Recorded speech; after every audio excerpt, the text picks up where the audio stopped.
Hi, this is your editor, Virons, of Hallowed Haven Studios. I would like to just give notice and a bit of a warning. In this episode of Chill the Office, we unfortunately had some corrupted audio files that we could not recover, and we lost the original ones as well, unfortunately. So bear with us as you listen to this.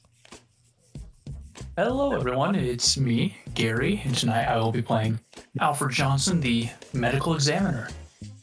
Hey there, I'm Termite, and I'll be playing Amy Veeres, the systems analyst. Hello, I'm Tanya, and I'll be playing Genevieve, aka Frankie Ashford, the acquisition specialist. I'm Jade, and I'll be playing Kayla Proffitt, the forensic accountant. Hello there, I'm Alereg, and I'll be playing Becker, the administrative assistant. And I am Legacy, and I will be playing Intern.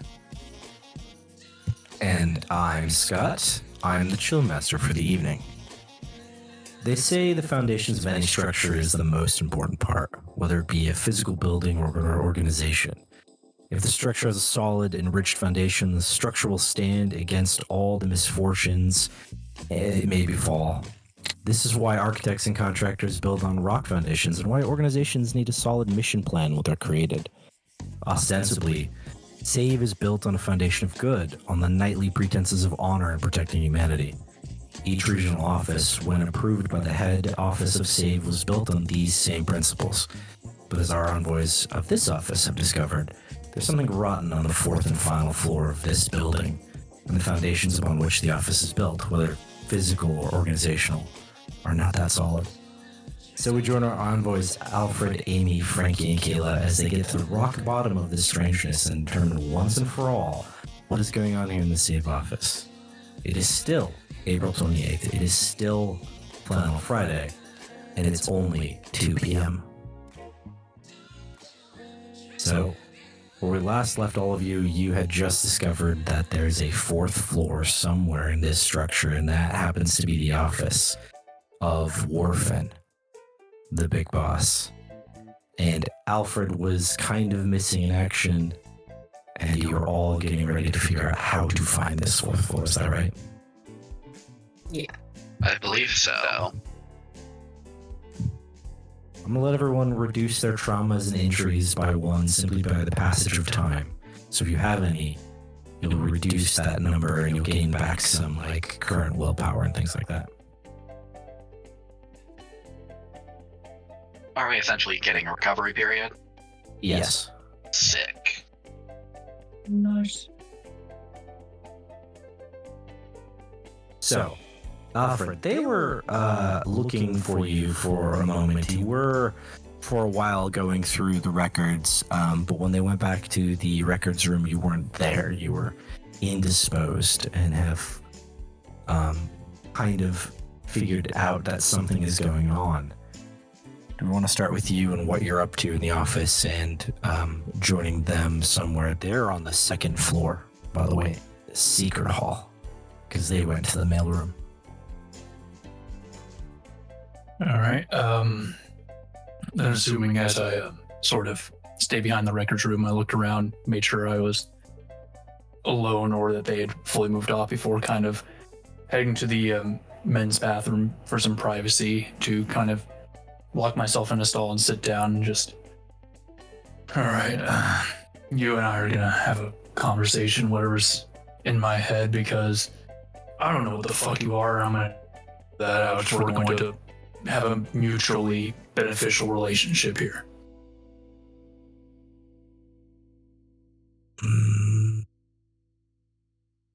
You just hear some whispers in your head.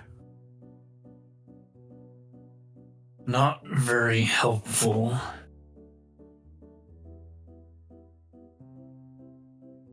Look, you haven't completely taken over my body like you did with John, so appreciate that.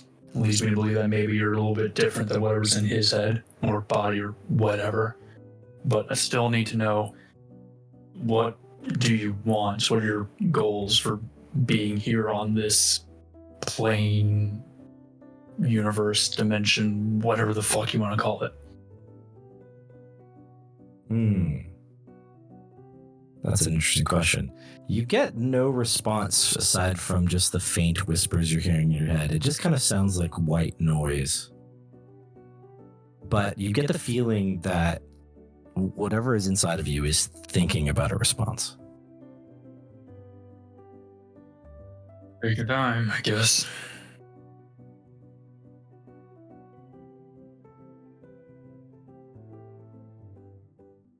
After a... Oh, sorry, go ahead. No, you go ahead. I was going to say, after a long moment, it simply says, to be free. And what do you want to do once you're free? Live. Live. Uh-huh. And what is living for something like you? The same as you. Live life. Be free. Have fun. Meet, love, procreate. Procreate. Mm-hmm. Alright, and there's no special ways you have about any of that? No weird customs like flaying people alive, killing them, burning them, anything like that? None. I'm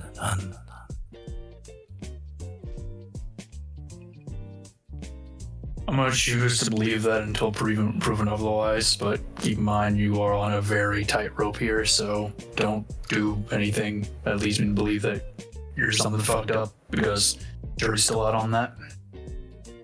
But yeah, you keep helping me out like you did with the bug guy, and we can see about getting you free.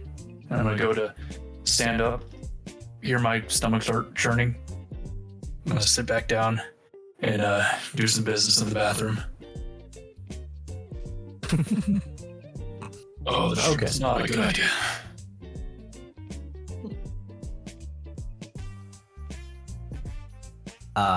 We'll leave Alfred to that, and we'll go back to the other three. You three were just discovering that you needed to go to the 4th floor. Yeah, but we should probably go find Alfred before we do anything stupid. That seems like a good idea. I probably shouldn't go back up to the 1st floor. That also seems like a good idea. Frankie, will you walk with me? Sure, I mean, I already checked though. I didn't check the bathroom, did I? No. Okay. Sure, I'll walk. But I did already check the records room, and he wasn't in there. I feel like if he's anywhere, it'll probably be on the 1st floor, though, right? I didn't see him come down by this way while I was waiting for you, so... Oh. He at least hasn't left it since I came down here. And we were already lectured about how no one's supposed to be going to the 3rd floor. So, I feel like Karen would be keeping an eye on that. Alright, back to the 1st floor. Okay. So back on the 1st floor, there's chaos ensuing from everything that Amy did. There's a whole bunch of people like still trying to clean up what happened. There's like a fire extinguisher that someone has sort of dropped on the ground. It's just chaos. People are moving some desks back in place. People are trying to rebuild the cubicles. John, the one John that's not barricaded in his office, is giving orders and kind of walking around, not really paying attention to you guys as you come up. We check the break room? I didn't check the break room. I can check that. Alright. Were you gonna check somewhere else? I don't know. Do you think there's somewhere else that we should check first, or? I mean, he didn't clearly answer if he'd eaten that shrimp, but I mean... He wouldn't be stupid enough to eat microwaved pocket shrimp, would he? I mean, I would usually agree. But I don't know. He does have like an alien thing in his head. That's true. You can check the bathroom and I'll check the break room. How's that? Sure.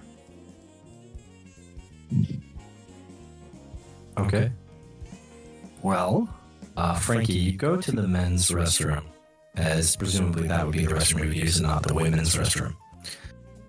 The leak in the ceiling is still there when you open the door. It's dripping down. There's a mop bucket underneath collecting water. But you can hear that there's somebody inside. Okay. I'm just gonna stand at the door, but keep it open. Al, are you in here? Yes. Okay. We were just making sure. You're gonna be like a minute? I'm wrapping it up in here. I'm just doing some investigating. Mm-hmm. Thought maybe this leak was related, since it moves every day and it's weird. Mm-hmm. You ate the shrimp, didn't you?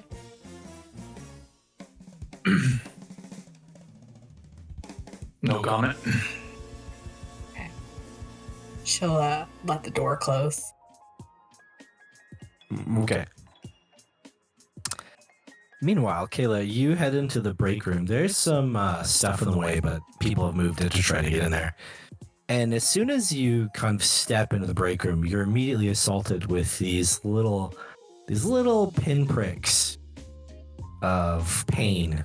And the weird thing about it is that these little pinpricks are immediately preceded by what sounds like very far away or very small gunfire. Gunfire. Yeah. They're Looking around the break room, right? There's no one in the break room, but there's a few people that are standing to the side of the door. They're like, hey, they're trying to stop you. Right as you start hearing these rapid fire, like gunfire sounds from like really far away. Or something, and you feel these pinpricks.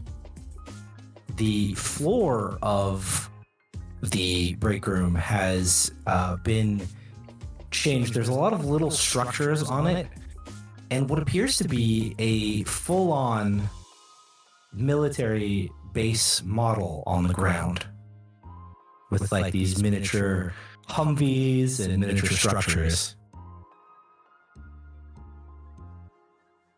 Not the weirdest thing I've seen. I would like to try and get the other people standing there to help me re-barricade the break room so that no one else tries to walk in. Sure. They help you move some of the things in the way. And one of them leans against it and says, I don't know what's going on, but I think it's a literal army of ants. That's not ideal. Yeah, no. Roger was going to fetch the pest spray, but we're not sure what's going on because they shot a missile. They shot a missile at somebody. A missile? Yeah, there was an explosion and everything, but it was so small. What was the person hurt?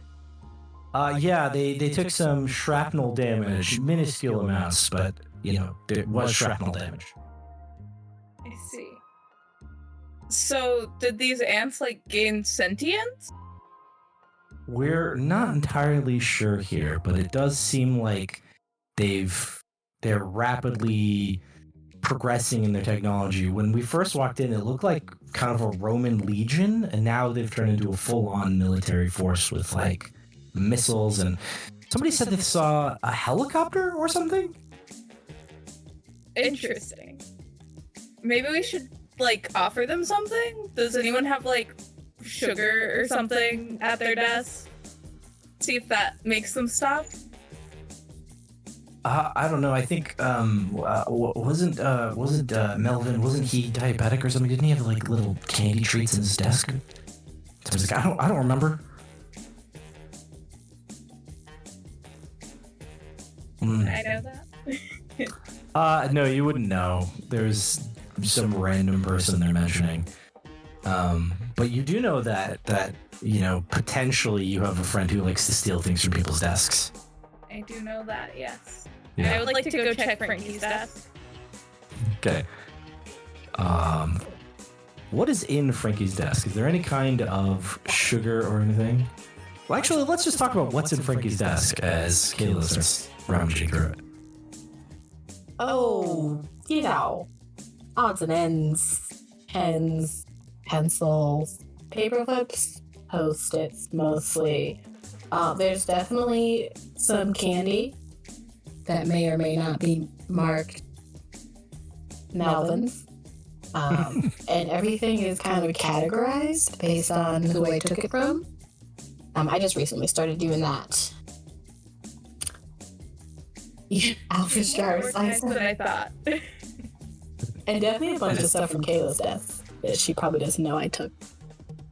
And the occasional odd pen statue, right? I think you mentioned that in our first one shot. You make little pen sculptures. Yes. Yeah. And like Amy's stapler, she's probably been looking for, just things. I would like to move everything that was supposed to be at my desk back over there and then take a piece of candy to the ants. Okay. Yeah, I mean, there's some candy labeled for Melvin in the desk. Absolutely. It's got his name written right on it.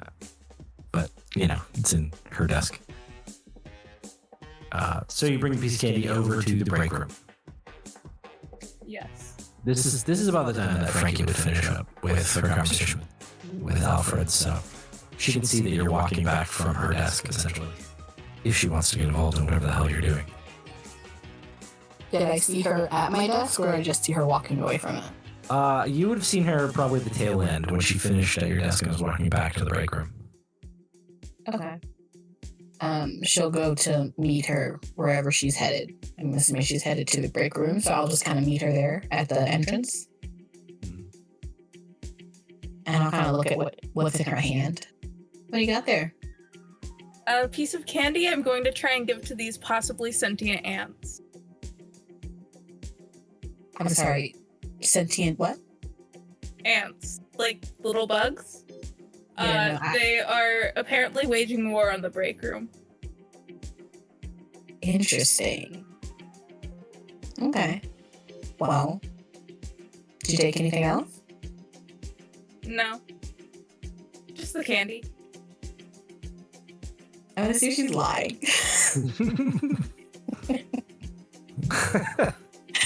All right. Well, I guess we'd have some rolls here. This would be deception versus. Let's see. What would we be rolling against?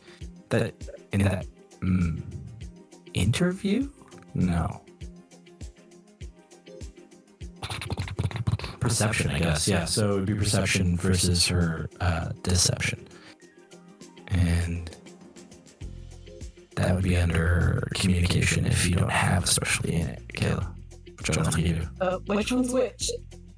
I think that since I typed first, mine is the 41. No, I which typed is first. a pass. Why don't you try it again? And we'll go one at a time. Very good.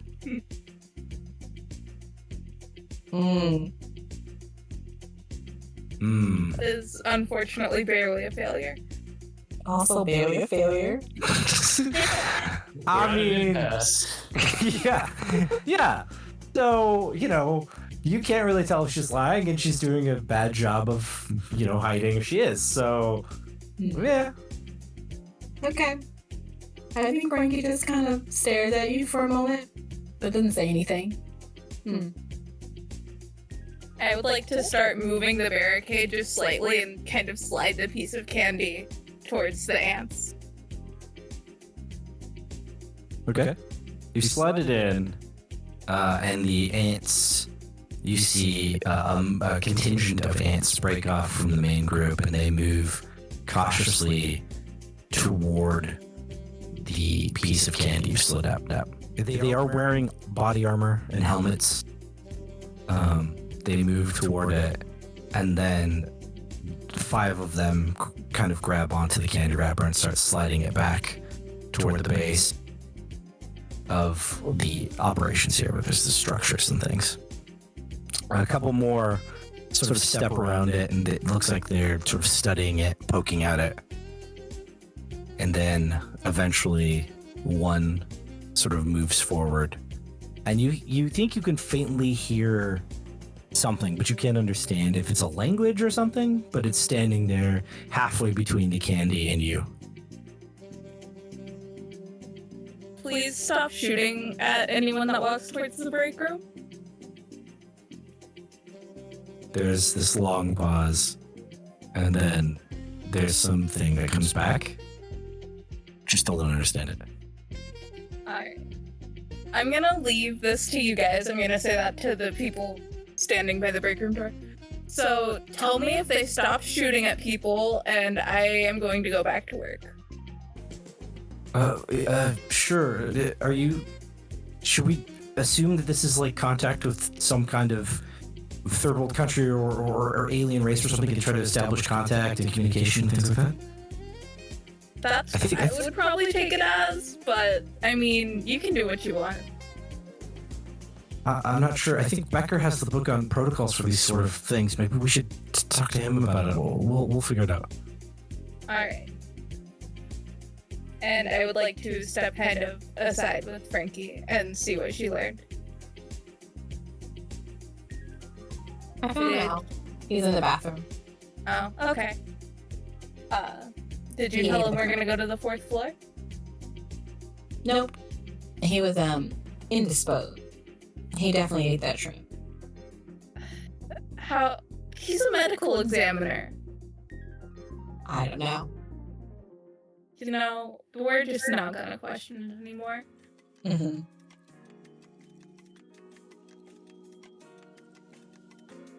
We're gonna just wait for Al to get out of the bathroom.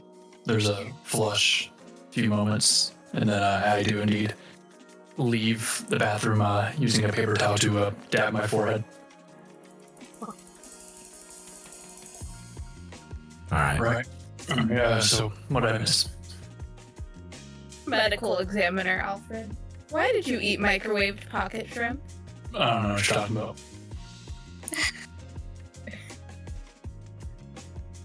Well, we're gonna go downstairs. We need to talk to Amy. Alright. Lead the way. On the way, I will also just say, while you're in the bathroom, I may or may not have caused a bit of a commotion, but I think we got it settled, so there's really no need to go in depth about it. Oh, Frankie, why am I not surprised? Nope.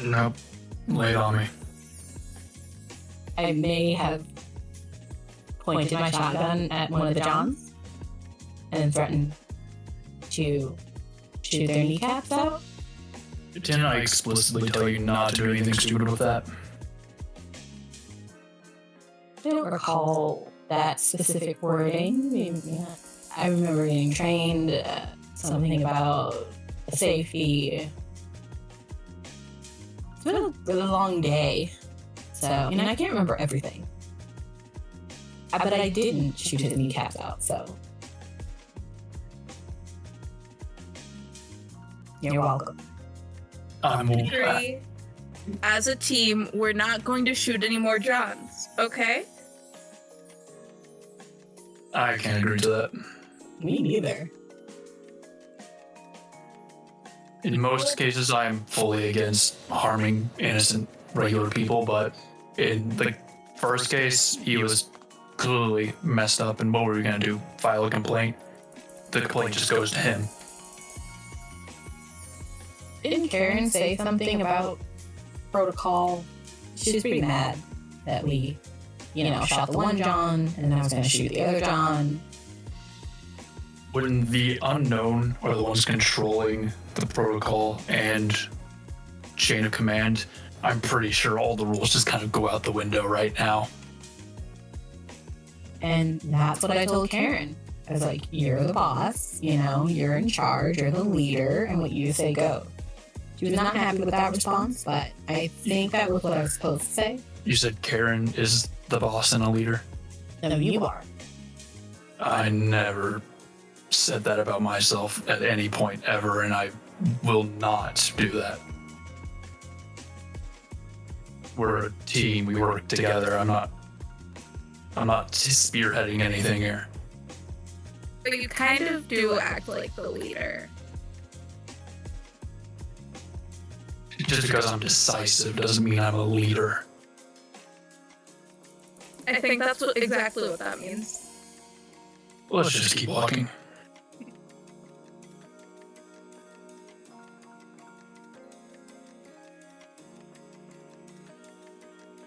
Okay. So you move through the first floor. There's some chaos and pandemonium. Alfred, you see a garbage can that clearly looks like it was, desk that looks like it was lit on fire with a bunch of papers. They've put it out. Garbage can with a bunch of burned paper in it. It's in the center of the office. There's people. Sorry, go ahead. No, you go ahead. Do we still need to do something about that poltergeist? Oh yeah, we haven't handled that yet, but it seems like it might be on our side. The ghost is on our side? More on our side than any other unknown in this office. I'll take it. What about the vent child, the bloody bones? Yeah, that's still on our radar. We haven't found it yet. Phenomenal. All right. One thing at a time then. All right. So we gotta meet Amy downstairs, upstairs, one of the two. I'm gonna wait until we're all together to explain why, or can I get filled in now? Yeah. All right.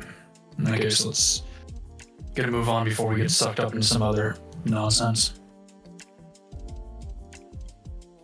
You get to the end of the first floor, and the staircase is just as it was last time, just full of, signs there was chaos. There's some zombie bodies still laying on the stairwell as you go down.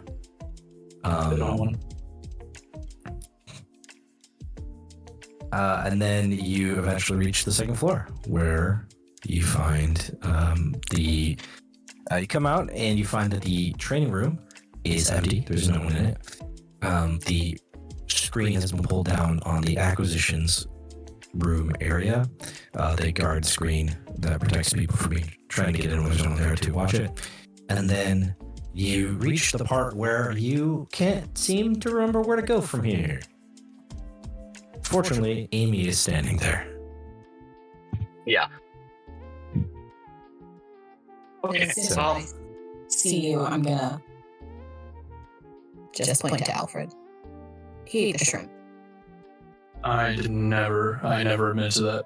Honestly, we have bigger problems right now. Are y'all ready to go into the vents? We try to find a different way to get to the fourth floor first. Fourth floor? What? Right, we're going to John Whorfin's office, which is apparently on the fourth floor. If not lower. We've seen the doorway to his office. We've slid paperwork underneath it. That's the other John's. I don't think we've ever seen that John. Alright. Okay, so we have to go through the vents. Is that the only option? I'm fairly certain. Unless there's a creepy baby in there as well. You were aware of that, right? I mean, last time I tried to get in the vents, there were a bunch of spiders, but it didn't stop me then. I should have. I think you put it in your hair if you remember. Probably slightly scarier than a bunch of spiders, but that might just be me. I don't know. They were drama spiders, so. But anyway, I'm not sure if there's another way down to that floor. So. Also, third floor is currently off limits to us, technically, so we might have to go around it anyway. Technically, as in what Karen said, no, we're not allowed down there? Technically, as in, apparently Whorfin has claimed that it's authorized personnel only, which means he probably has somebody watching it. Are we not considered authorized personnel? We're the envoy. Yeah, we're not considered authorized personnel for anything anymore, I don't think. Nope. Karen's a little bit mad about our behavior. A little bit. Yeah, it's almost like she doesn't want us doing our jobs. I mean, she's On also account now of her- probably mad at Becker because he stabbed her and everything. Becker stabbed her? We will talk about that later. I have feelings about what happens. Right now we need to figure out how to get down to the fourth floor. Yeah, you can explain on the way. Because I'm gonna need all the details here. Just Why? tired While you were in the of bathroom. filming. Sorry to do some investigating. You got food poisoning? No, I was investigating the leak in the ceiling. Since it moves, I thought maybe it's related. You're such a bad liar. We all know you ate the shrimp. I don't know what you're talking about. In order to be a bad liar, I have to lie. Just microwaved shrimp is bad enough, but microwaved shrimp from someone's pocket. Yeah, it sounds terrible. That's why I would never eat that. Nothing to be Oh, embarrassed guy. about. I mean, I'm not gonna say we've all eaten, microwave pocket shrimp because we definitely have not. But Alright, let me get into be here. embarrassed. I'm gonna head up to the vent. Before we go poking around at the vent, Scott, this hallway, Yeah, are there like other doors down it? there are. Can I check some of those doors? Sure. See if there's anything funky about them. Sure. Yeah. First one you open up is a mop closet. The second one, when you go to open it, it starts to smell like a coffee shop on the other side. Yeah, nope. There's a third door, but it appears to be locked. Hey, Frankie, Yo. can you come down here for a second? Okay. She'll skip down the hallway. You think you can get this door open? I'll look at the door and then look at Amy. Can I get the door open? You're hilarious. I'll go ahead and break into the door. Okay. Firstly, before you get that, who has a cell phone in your group? Kayla does.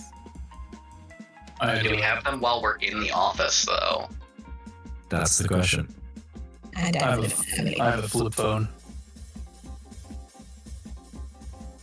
I don't Well, Kayla. think Amy has her cell phone. She does have a laptop that she carries around, but no cell All right, phone. Kayla. Kayla, you get a text from Becker's number. It says that you do know security has access to cameras that can see you while dawdling right now. If you're going to do something, act fast. Becker pointed out the cameras. We need to get to the vents, fast. But you are going to make a roll, Frankie, to pick this lock. Did you do that already? You did, didn't you? No. No. Okay. 87. 87, which in your case I think is a decent number. No, do you want to flip a token? If you do, you succeed. All right, you flip a token. All right. So, you pick this lock. It seems to give you some resistance, but you manage to open this door. There is a stairwell here. It looks like an old, unused stairwell. It goes down, but it's not like a stairwell that you'd like the ones you've gone down before. It's not like a really nice stairwell. It's dark, and it seems to be cut out of the stone. Looks like it might have been some kind of access stairwell at some point in time. Maybe when they were building this structure inside the side of the mountain. It is certainly not safe. Would like to turn on the flashlight on my phone to see if there's stuff down there. Oh yeah, it goes down quite a ways. It seems to kind of have not a straight path. It kind of curves a bit. It definitely veers off in directions, but it is going downward. Should we try this instead of the vents?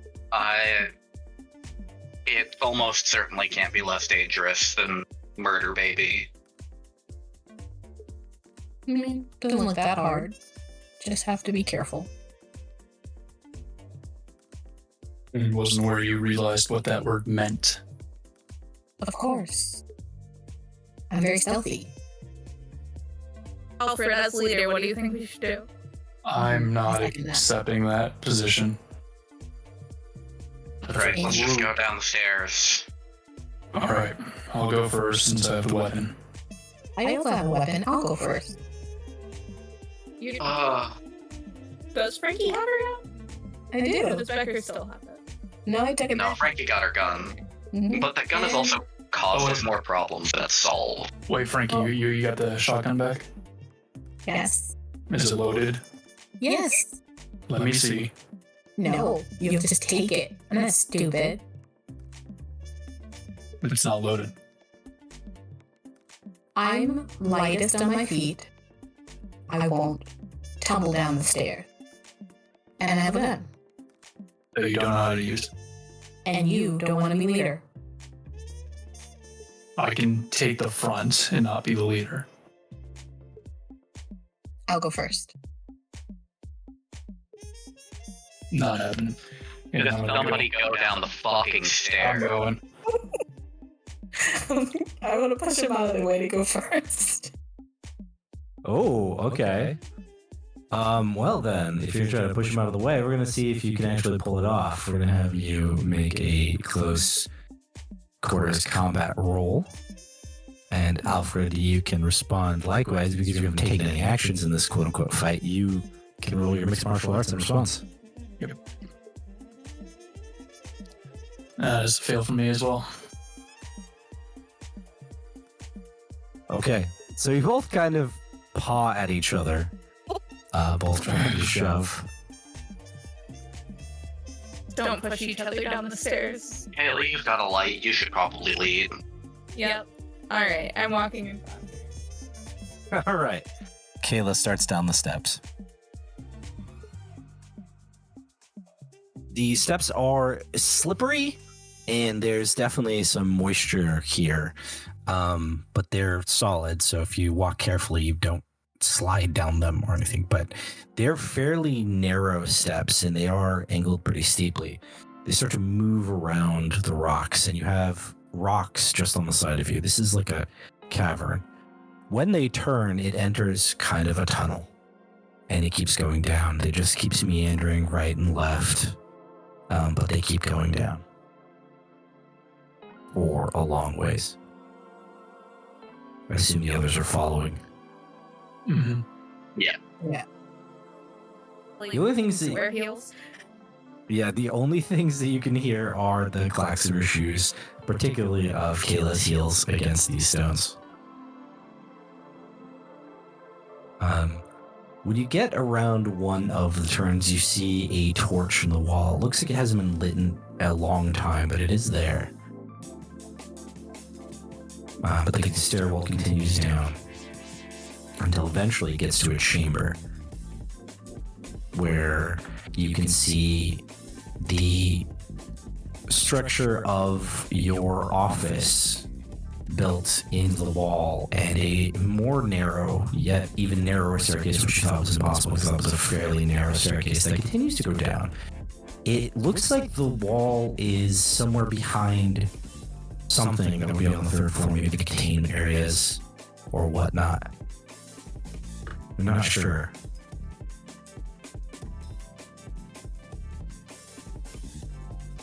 Keep in mind, we still don't know where that bloody bones is, so it could have gotten its way back here. They do like cramped spaces though, and at least most of that path was not very cramped. Yeah, but this part is, so... That's true. And depending on how hungry it is, it might not care.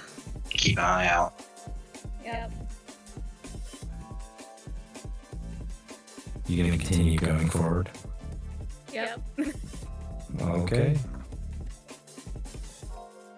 You begin to go down, Kayla, the more narrow staircase. This time you have to kind of duck your head a little because it's shorter, and your shoulders brush against the sides of the rock because it is so narrow. This staircase feels more like it's a natural walk down the side rather than a carved staircase, but there's some indications that it was carved by whoever built this place. And as you do, hold on, you feel something happen. I'm gonna have you roll. I'm gonna turn token. Have you roll your current willpower if you could. Is that a failure? Yes. Okay. All right. You suddenly feel like you can't speak very loudly. You can speak, but it's in very, very weak whispers. And as you have this feeling come over you, you see a small, child-looking thing with a somewhat disgusting-looking face standing right in front of you in the path. No. I am gonna say there's a thing. Turn around, please. So you say there's a thing, turn around, please, but it comes out in the faintest whisper that you've ever said before. I'm gonna try walking backwards and hope that they get what I'm trying to do. Who's directly behind you? That's a good question. Who is directly behind Kayla? I was like, Frankie? Probably Frankie or Amy. Alfred? Oh, Amy. All right, Amy. Kayla bumps into you. What's going on? Back. I'm like pointing behind me, hoping that they figure it out. Amy's gonna start backing up. Okay, back up. Who's behind Amy? Yep, Alfred. I'll back up as well, but still trying to figure out what's going on. All of a sudden, you all hear the loudest screeching sound you've ever heard before in your life. It just comes out and it starts echoing on the walls of the cave. Everyone, make for me. Oh wait. Yep, you're going to make a resolve roll against terror. So you're going to roll your current willpower.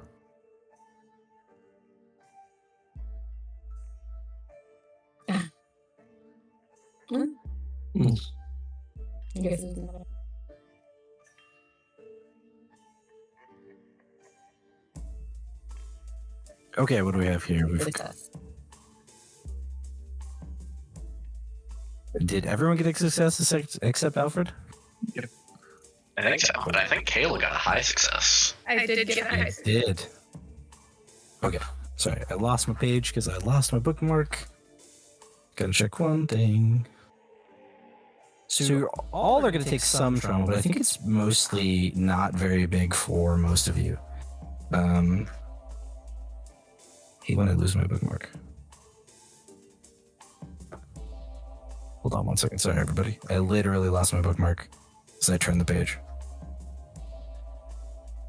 There we go. Okay.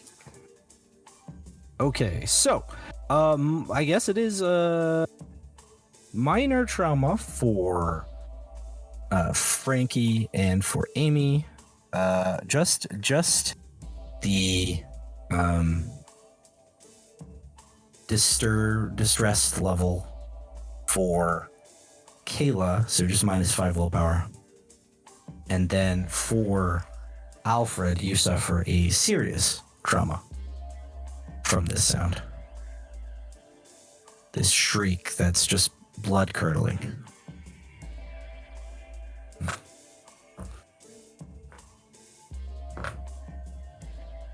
When the sound dies, Kayla, this child thing starts running toward you. Kick it? Okay. All right. Baby.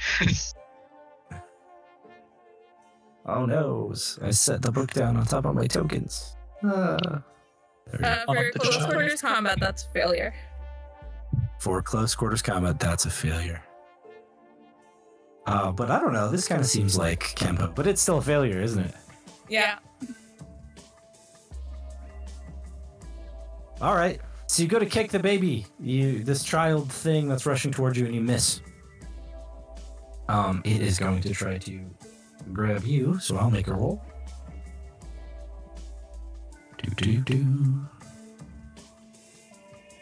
And then we'll go to everyone else in order of everyone's reflexes.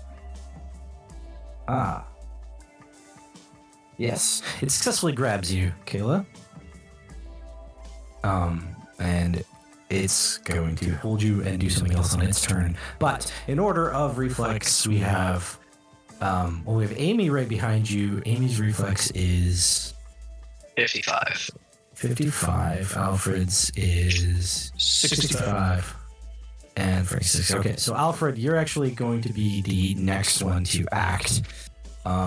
You have Amy and Kayla between you. This is very narrow, so it's going to be hard to get around them, but I'm going to give you a chance to do something. So what do you want to do? That was my first question, is how tight are we? Second question, while Kayla and I were researching, did we ever come up with any like weaknesses for our bloody bones? We did not. No. Yeah, it doesn't seem to possess any banes of any kind, but it also doesn't seem to have, as far as you can tell, any resistance to things. So like if you were to punch it or shoot it or whatever, that seems to be fine. Nothing that as far as you're aware, there's no indicated specific things that seem to hurt it or injure it any differently than anything else. Does it look like I'll be able to get past Amy and Frankie and then try to do some mixed martial arts on this thing to separate it from Amy or Kayla? You would be able to push past Amy. That would probably take up most of your turn trying to push past Amy to get around her, because of the tightness of the space. But you would be able to get around her, and then on the next turn you could try something, because Kayla is right there and it's with her now. It's like wrapped around her. So you could try something on your next turn if you wanted that to be your turn. Yeah, I'm not thinking in my head. All right, I don't know the extent of what you're capable of doing, but if you can somehow get me from here to the other side of that thing, I would certainly accept the help. Oh, see if talking. Yeah, I'm talking to the thing in my head. Oh, interesting. Mm-hmm. It says, you get this feeling that if you were to do something, if you were to use your art or sense the unknown, something might happen. All right, I'll try to. Could I just like use the art in general, or do I have to try to heal someone with it? I mean, you can just tell me that you activate the art.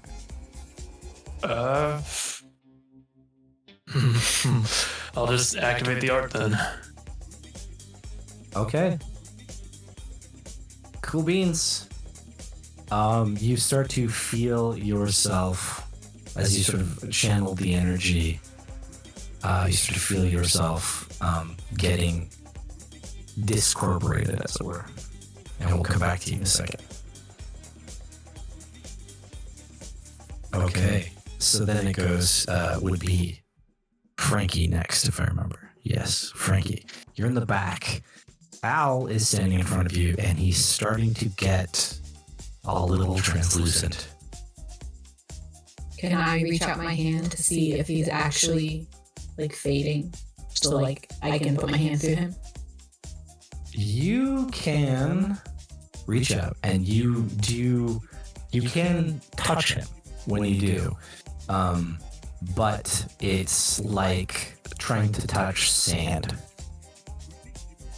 Oh. If I continue to press on like his back, does my hand like stay there, or does it start to go through? It starts to go through. Okay. And if that's what you're doing, then Do I feel that might take up some time as you're pushing through it. Oh, so it's not like immediate, but I can kind of see that it could sink in. Yeah, like the way you feel, it feels like you're putting your hand on sand, not something solid. Okay. Is there enough room that I'd be able to get something past him without hitting him? Yeah, you could, because you have a long barrel, you could tuck it under like his arm or something, but you have the risk of firing it in close quarters right next to Amy. So there's a risk. I would give you a -20, but you could try something. Could I have a less minus if I use the knife, which is smaller? You could choose the knife. I don't know that you could actually reach the thing that has Kayla from where you're at. I think you should throw the knife. Yeah, I'm throwing the knife. You're going to throw the knife? Okay. Yeah. Then I'll give you -10 then, and let you throw the knife. You want to try to throw it through the sand like Alfred, past Amy, and toward the thing.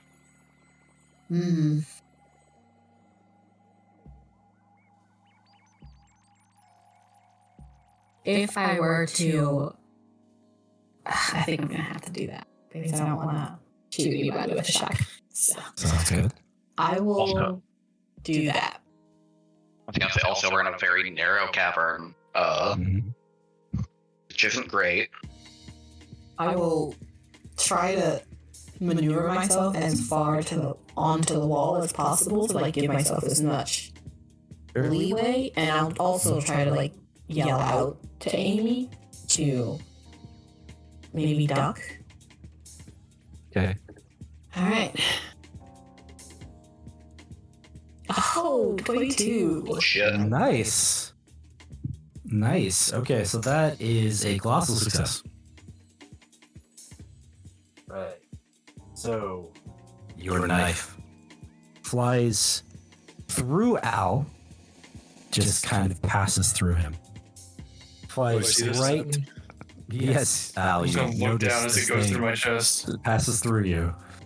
Alright, I'll take it. Goes flying right past Amy. And Kayla, you see this blade just as it buries itself into the shoulder of the creature that's holding you. You're welcome. Nice. I have marked that on there. With a colossal success, you did a serious wound to this thing. Not a serious wound. I meant something major wound to it, like a critical wound kind of level.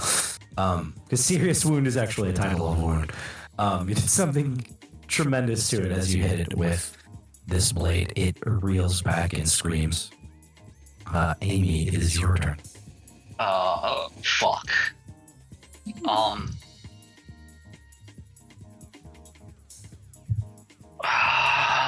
Shit. I think I'm gonna activate the hidden hand to try and get this baby off of, Kayla. Okay.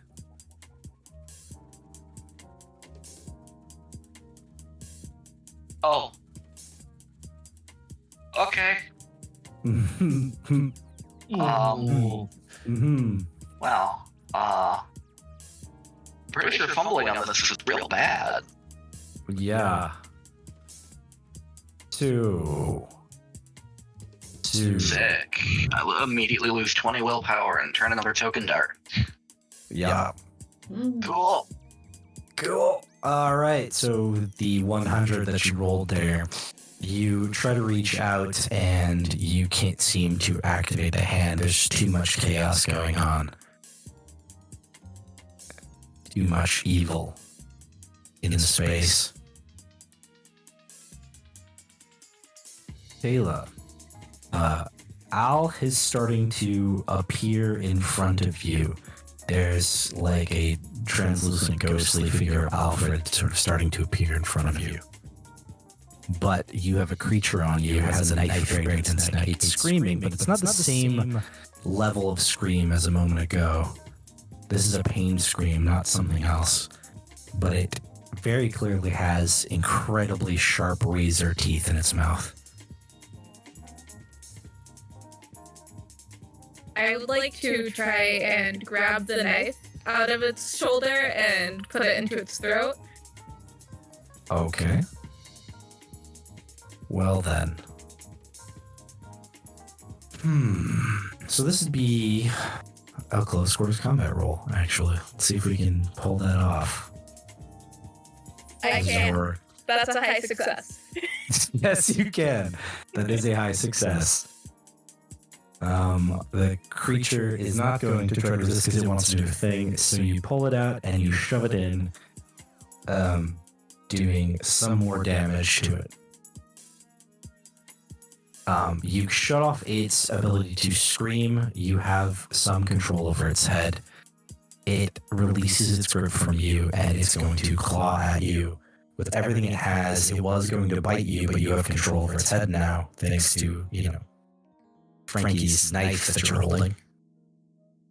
And it's going to have a ridiculously low number because of all the things. Yeah, that's a failure. So it just swings wildly as you control its head. Ow! You find yourself suddenly on the other side of Kayla, standing right next to this creature. It's between you and Kayla. And Kayla currently has control of its head, right? Yes. Yeah, due to that, could I just pull out my gun and put it straight to this creature's head and fire? Yes, you can. I will do that. All right. You kill it right in front of Kayla, blowing a piece of its brains and its head onto the rock next to the body. Lead. Well, that's the then baby handled. Can I look around to see if there are any cameras in this area? There do not appear to be any cameras in this area. You also notice that Al is no longer in front of you. Okay. I'm going to start walking down the stairs behind Amy. Now that I've materialized ahead, I'm going to take lead this time, have my gun out at the ready, as well as my medical flashlight. This is why I wanted the guy with the gun in front. Before we do that, hey, what the fuck was that? I think it was the bloody bones. Also, did it bleed? Not that. I think she's talking about Al. You know. I don't know. I was in one place and I was in another. Mm-hmm. Yeah, but how? Maybe it's the thing in my head. I haven't gotten rid of it yet, so. Hasn't started controlling me like with John, so I'm not gonna ask too many questions yet. You keep fucking relying on it, it probably will. I had a conversation with it. Right now, it doesn't seem like an enemy. Oh. That's because right now it can use you. Yeah. And I can use it, so it's a mutually beneficial relationship. How is it mutually beneficial? It lets me teleport around the place. I keep it from dying. Yeah, but it knows more about you than you know about it. So, the more you rely on it, the more it's probably going to be able to start taking control of you. Maybe. Look, some other envoys say the same sort of things about us using the arts. One guy might say I'm a vampire because I can heal people. We don't know. Giving it the benefit of the doubt for now. I mean, you were really, anti whatever these things were until one got inside of you. I'm anti-zombie. Let's get that straight.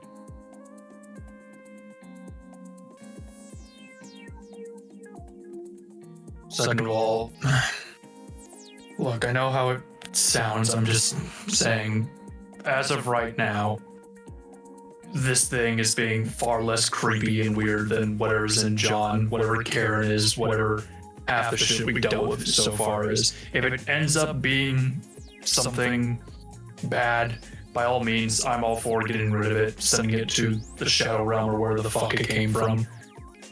Till then, I'll try to cool it on using it so much, but I'm testing it just as much as it's testing me. I want to see how far it's willing to go to help me to determine if it's actually using me or if it's just trying to be helpful.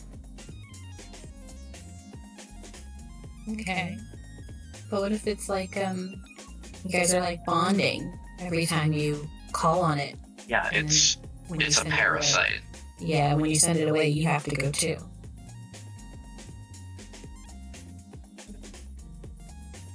I don't know. I'll cool it, like I said, but so far I don't feel worse. I don't feel like it's taken anything from me yet. If it does, I'll let you know.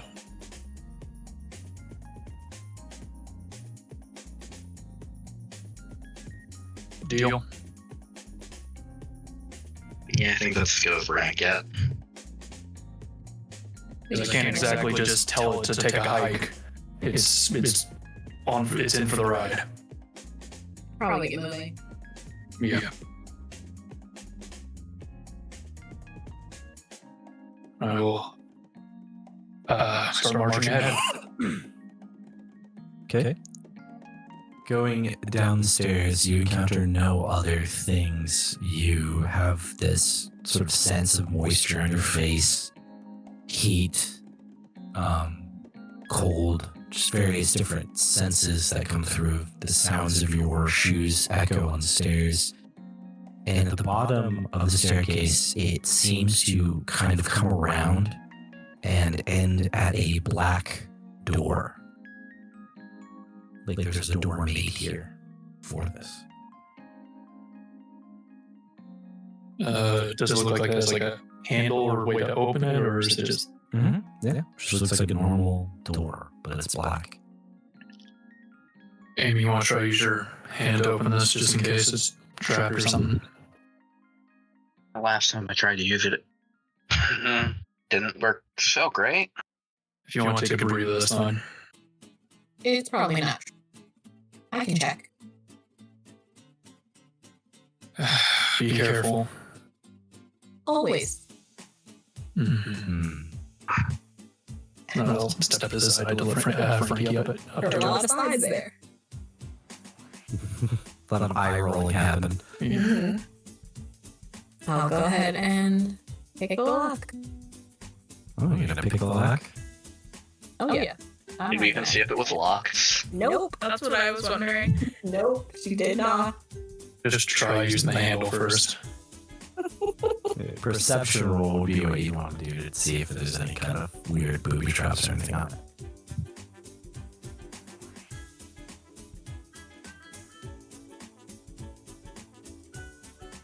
You want to roll perception?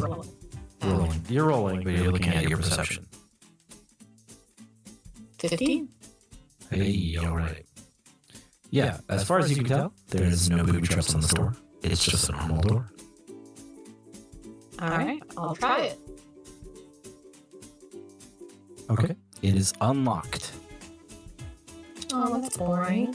I think that's worse for us. Yep. Means whoever's in there doesn't feel the need to keep anything out. Or it wants us to come in. That too.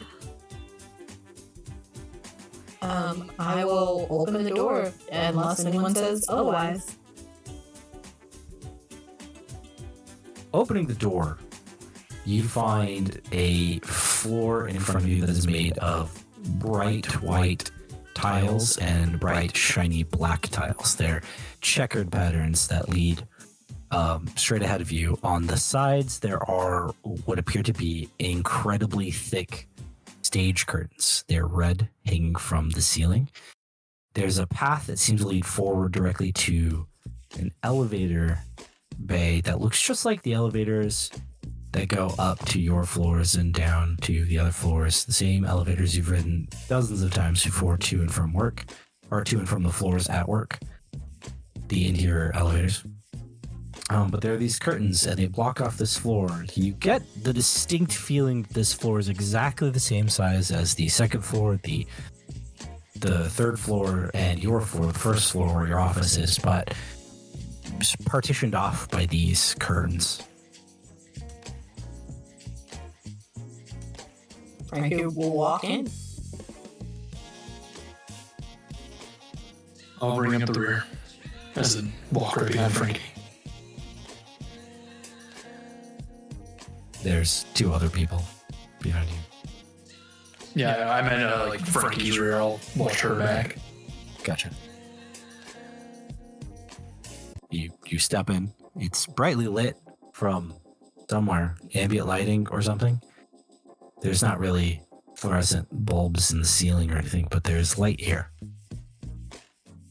Does it seem like there's anything super off about the room? Like, does it give bad vibes? Well, so there's a lot going on in this room as far as you can tell, but there's all these partitions, so you can't see anything. You're asking, do you sense the unknown? Yeah. That's what I was about to ask. Do I get the sense that I could try to sense the unknown normally, or will the thing in me have something to say about it? Oh, fuck. Good question. Nice. Frankie is not going to try to sense the unknown, per usual. Unless someone tells her otherwise, she's just going to go for a partition to open it. Sure. Alfred, you could sense the unknown if you wanted to. You have no idea what that means. You just can.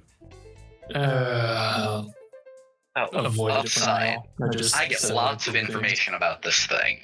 Yeah. Mm-hmm. Downside, it knows we're here. Yes, indeed. All right. So, Kayla, yes, there is very much an unknown feeling here. This place emanates with energy, a lot of unknownness here.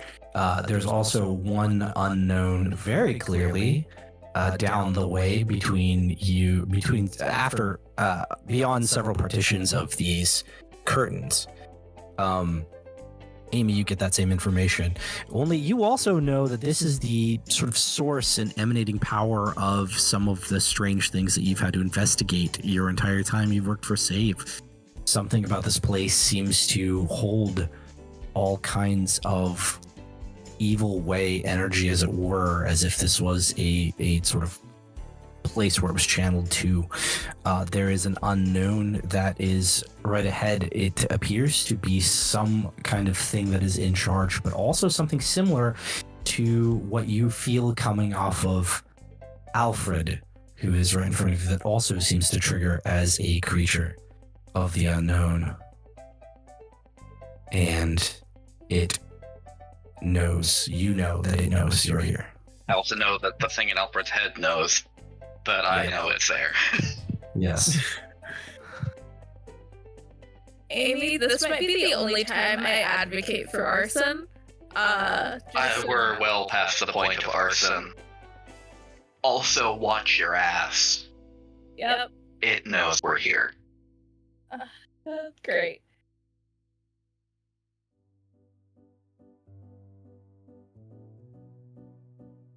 And Frankie opened a partition and went through.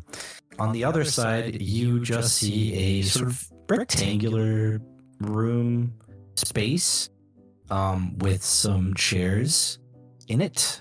These are like leather lounge chairs, black leather lounge chairs, just in it. There's a statue in the corner of just like a bust of some kind of Greco kind of style woman, and 2 silver lamps on either side. That's it. That's all that's here in this room area. Interesting decor. A little gaudy, but I'll go to find another partition. Just keep opening until I find something interesting. Moving forward, you find another little stretch of what appears to be some kind of partitioned hallway looking thing with these checkered patterns on the floor. And then there's curtains. You just keep going. Beyond that, there's another replica of the room that you just passed through. Chairs, leather recliner chairs, the lamps, the statue, and so on. Just repeat over and over again. And then the hall, and then the room. Is this like a waiting room hell? Is this what this is? I'm gonna say that to everybody. ropes to open the curtains? There are not ropes to open the curtains. Do we seem to be going in the direction of the thing? Yes, she's just heading forward, then she's just going in the direction of the thing. Okay. Yeah, I'll keep going, being very annoyed at the repeating decor.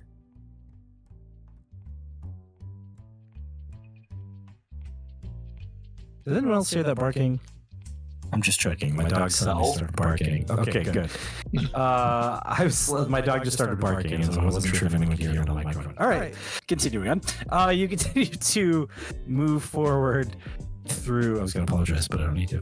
Through these halls until eventually you open a curtain, and in the room, instead of it just being the lounge chairs like there were in every other room, there are the lounge chairs. There are the silver standing lamps. There's the bust. But there's another chair and a small side table on which you find there's a small dictaphone, like a modern style dictaphone thing where someone can talk and it records what they're saying and pops it out on a sheet of paper. A pneumatic tube, and a big chair, and there's a person sitting in it. Appears to be an older man. I'm gonna have my firearm at the ready. Is the chair facing toward us so we can see the man, or is it like the back of the chair to us? I don't know. He's facing towards you, and he sort of looks at you, and then says, "Come on, have a seat. It's time that we talked." John Whorfin, I presume? Yes. I don't think we should listen to a word he says. Frankie takes a seat.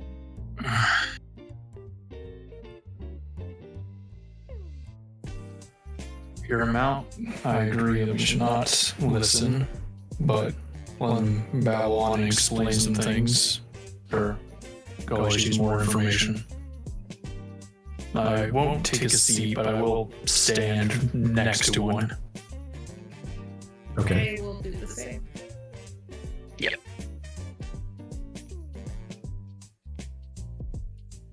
Well, go ahead, boss man.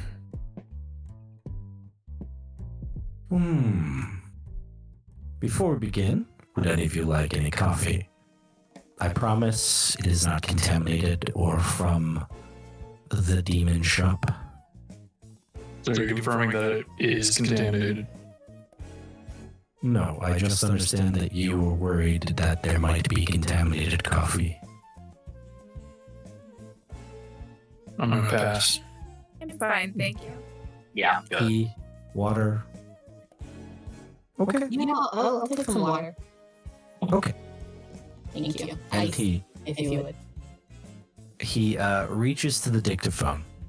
He picks up the little microphone. He says, cup of water, ice, to my office. And the little device prints it out on what appears to be a memo sheet. He then takes it, sticks it in a little tube, and takes it in a little container and sticks it in the tube, and goes and just disappears in the tube. The intern will be along shortly with the water. Just casually wait. Please, have a seat, have a seat. He continues to wait for the rest of you to sit. But Did you decorate this place yourself? oh, well, no. It's been like this since we discovered it. Oh, that's slightly concerning. It is. For those of you who aren't used to this thing. But why don't I tell you the history of our regional office? Should we start there? I think that sounds like something we should know. Yeah, I think I'd like to see at least what your perspective on this. I imagine you've been here since it opened. Yes. And with that, We will go to break.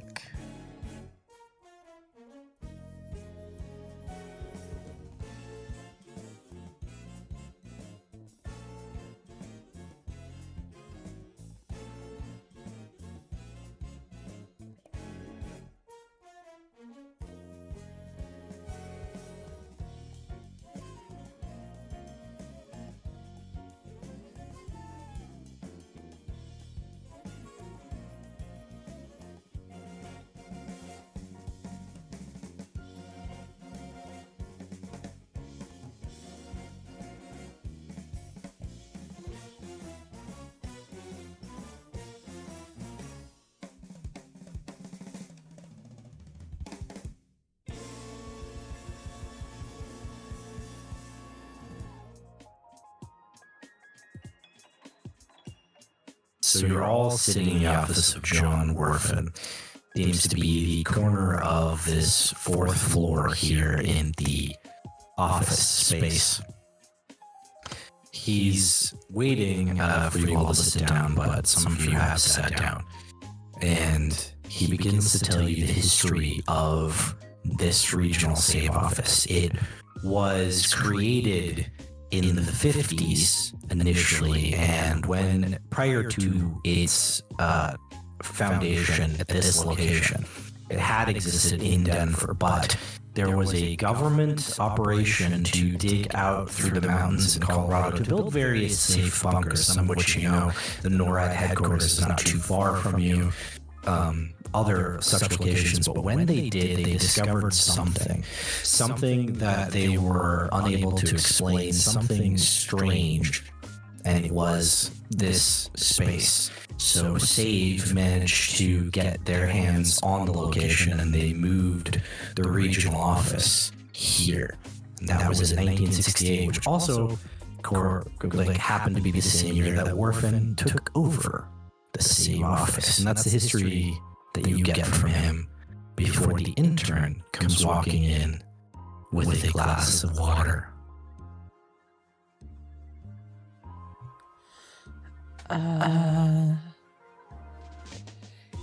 Here you are. Oh. She kind of stares at her. I would like to try and remember her real name. Like, on purpose. Yeah. You can't. Yeah. It's just not gonna do. She kind of stares at you for a moment, and hopefully you can see that she really did try to remember. And she just goes, "Thank you, Veeres?" I'm not sure if it's more or less insulting for us to try and remember her name even though we know we can't, or to just call her Intern. I think it's more insulting to call her Intern. Oh, well, she's not an intern anymore. Our lovely office assistant here has been promoted to Envoy. What's her name? John. Say it. Well, her name certainly doesn't matter as long as she does the job. So we're promoting unknowns to envoys now. If they prove themselves useful, and this one certainly has, haven't you? Yes, sir. Yes, sir. Zombie attack. What'd you do? And she just looks at John and then kind of pats the gun that's on her side. I passed my test. Oh, did you kill a zombie? Sure. One. Oh, well, congratulations. Was that your first zombie? No. Okay. Not really sure what the test was. Okay. No.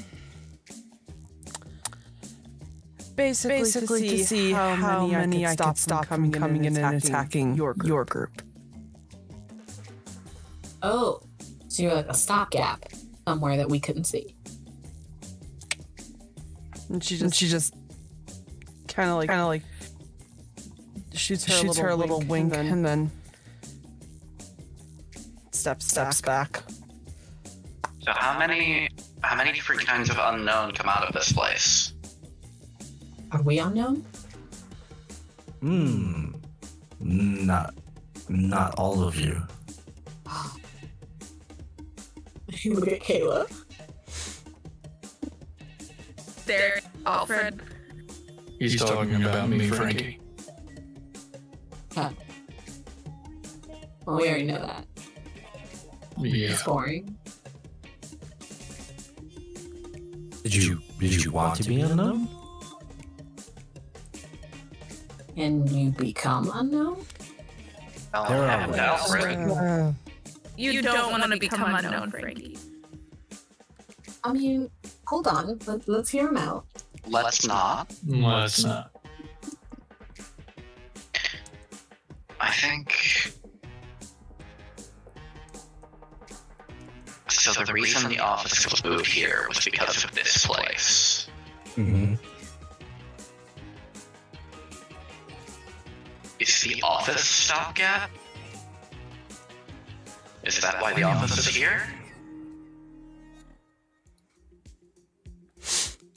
The office is here to keep some control over the unknown. We do exist to keep the unknown from invading the world. And we know that the unknown have to come from somewhere. There's speculation as to where that somewhere is. There have been symposiums and papers and discussions, but they're always blinded by too few understandings of things, mostly cultural and religious, but also mathematical and dimensional. Too little understanding of what goes on outside of our human ranges of perception. And so we, the organization of SAVE, must do something. And as an office, yes, we protect humans and we keep locations like this safe. This is one way. Build your office on top of it.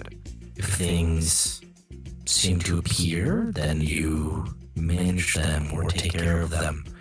Sometimes, when you are managing or taking care of the unknown, it's easier to work with it than against it. Makes sense. So, I don't want to know you, John. You, Kayla, might potentially be able to understand. The rest of you, I'm not sure. We did have hopes for you, Amy. We did. Is that why you want to promote her? She certainly seems to have control over her gifts. Much more than we'd anticipated or expected, which is exactly what we need for the next stage of development. But Kayla, if you would like to understand what kind of unknown I and some others are, your friend there, for example, you're going to need to do some serious mathematics and physics equations. The equations. Equations that operate outside of 3 dimensions. What, you're like the living embodiment in a pie? I think he's implying that he comes from outside of the 3rd dimension, just like Rouge, or whatever it was calling itself now. So let me ask this. Was there someone else using that body before you got here? Yes. And me, I'm gonna tap my own head. Why am I still in control? Because it isn't quite strong enough yet. Yes. Yes, my child will soon be strong enough, Alfred. So don't worry, it will treat your body just fine. Yeah, I'd rather not. your child? Oh, yes, we have children, and we, just like you, exist to live out our lives, to eat and drink and enjoy life, have children, procreate, much the same as you. Take over host bodies. Yeah, relatable. Is it not the same when a child is being born that it grows inside of its host? Yeah, but eventually leaves said host. Yes. Oh, so you guys plan to leave? This gestation just takes until the host body dies. Potentially. Okay.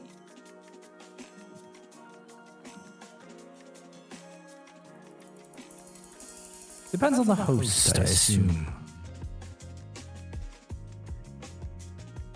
To be honest, Rouge was the first that I managed to get through. And then, Alfred, you are the second. Lucky me. Where are you guys trying to get to? I mean, if we're the throughway, the host, what's the game plan? To be free. What do you look like? I mean, are you able to live on this world without hosts? It's a strange experience to exist here without a host, but there have been a few that have attempted to experience it. It's bizarre to have less dimensions. Could you imagine living on a two-dimensional plane? Sure. Now.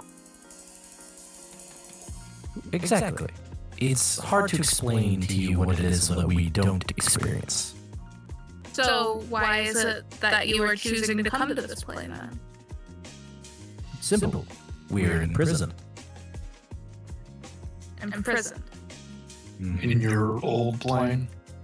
And then I once we come here, we'll find a way to go back there to a different point in that plane where we can return to our glory and wage war against those other beings who had imprisoned us. Okay, sure. Because now we can understand other planes. See, when you have more dimensions, then if you were to understand a fourth dimensional being, it might have more power than you. For example, being able to suddenly move places in time and space instantaneously. And so if you were to try to fight it, it might, like you may have experienced with an unknown to, like a poltergeist, for example, that you cannot hurt it unless you can get somehow connected to your plane or its.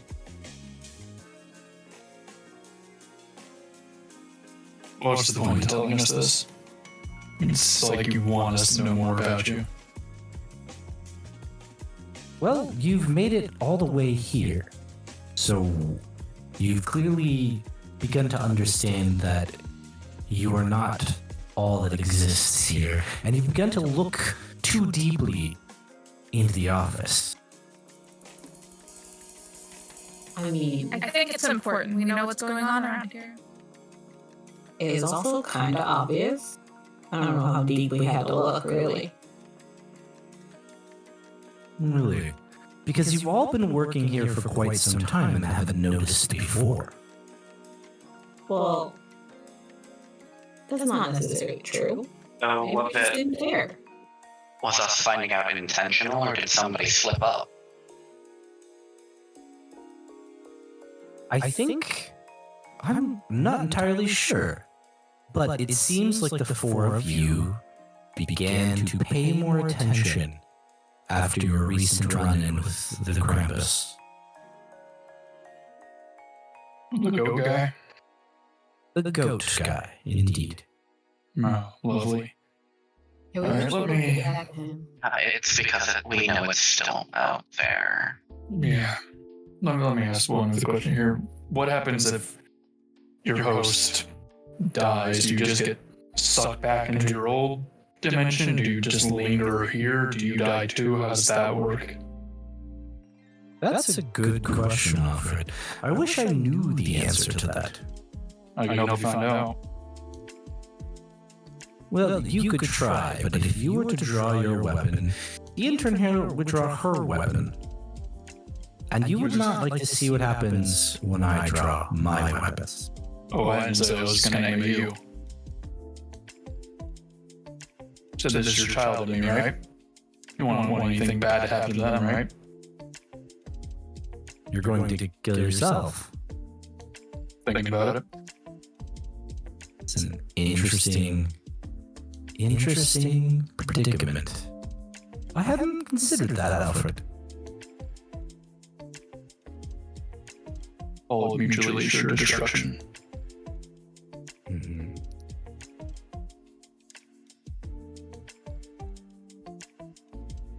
And to the original John Whorfin. What happened to the original John Whorfin? Yes. I am the original John Whorfin. Okay, but like his consciousness, what's it doing now? Mm-hmm. You mean the person that's in the body? The body's person.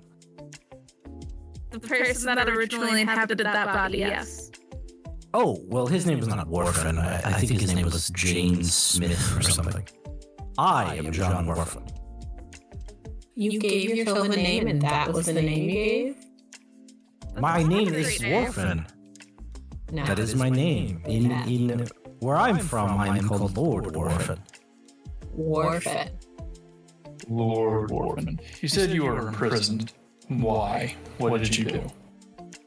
We were at war With what? with another dimensional creature or creatures, and I, with my children and my followers, rebelled against our political order because they were making decisions that were not in the best interest for our beings.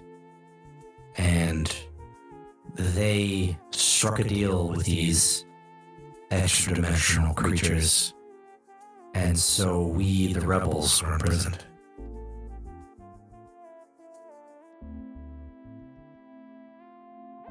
And then you come here and do essentially the same things to us. None of you are being imprisoned.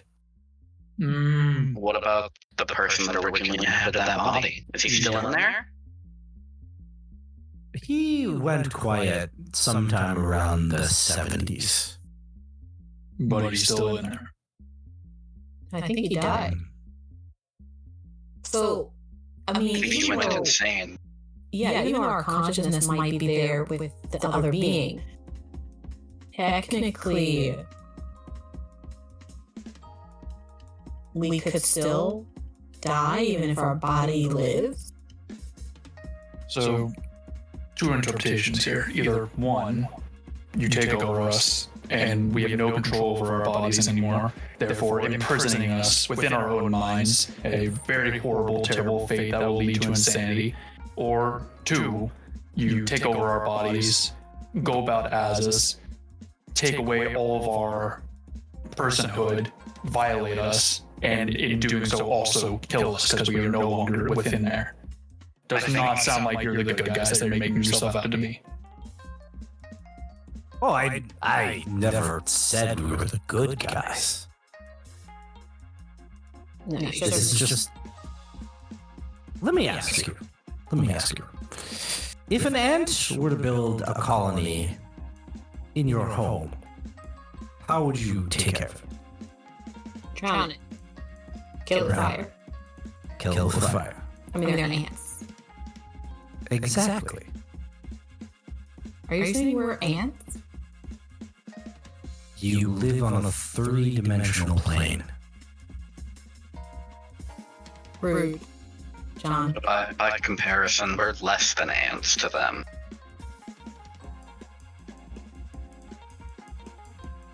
This is just you willingly put yourself into the position of an ant. So it's a temporary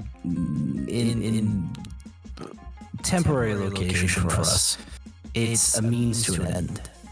I mean, Kayla says that the ants are kind of having a bit of a revolution up in the break room, so... Sorry, what? Stupid.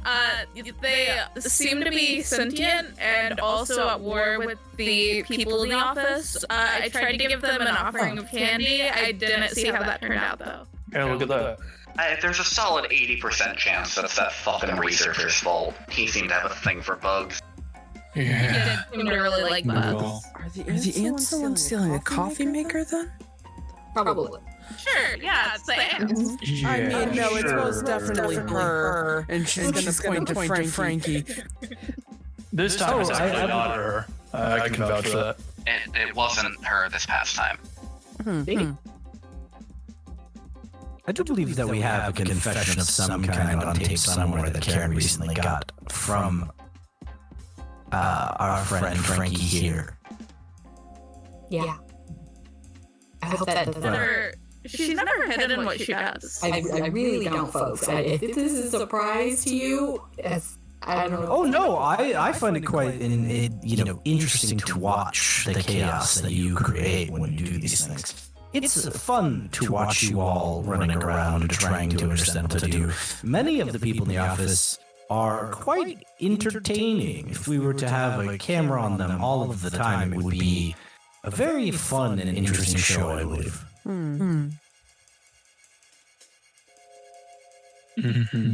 sure how to take that. There's just so many personalities amongst you people. Are there? Yes. You are all quite amusing lot, though. I think some of you just need to chill. She looks at me when she says that? She looks at Alfred. Oh. Maybe turns to the camera. I feel an unconscious desire to just groan loudly for some reason, I'm gonna ignore it. Out of curiosity, what are the intern and Karen? They don't seem to be like you. No, they're not. I will leave it up to the intern to explain herself if she chooses to. She doesn't have to. It's all consent-based here. Is it? Well, it is for the unknown. Mm-hmm. Researcher. I mean, he can't explain to us what he was anymore. Oh, sure. He was some kind of animated undead thing. Alright, at least tell me this. Oh, what's Dirk? What is he? Dirk? Yeah, the accounting. The most prominent accountant we've ever had in the office? He is quite likable. I might just be a normal person. I think Dirk is just a guy. I don't believe A bad guy. Completely normal person. Yeah. I think he's a one employee of the year. I think 3 years in a row. Oh yeah. Yeah, because he's a fucking kiss ass and a brown nose. Hey, don't talk about my partner like that. Dirk is your partner? Yes. He's a good catch. He's a catch.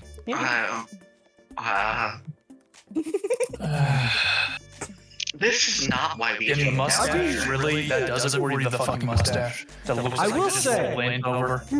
In Alfred's defense, the fact that he has a hag and a goat man as parents is a bit strange, being that he's fully human. I'm sorry. Yeah, I remember a couple days, like a couple weeks ago, we were talking about you find like hags and like goat men, and I said, oh, that's totally my boyfriend's parents.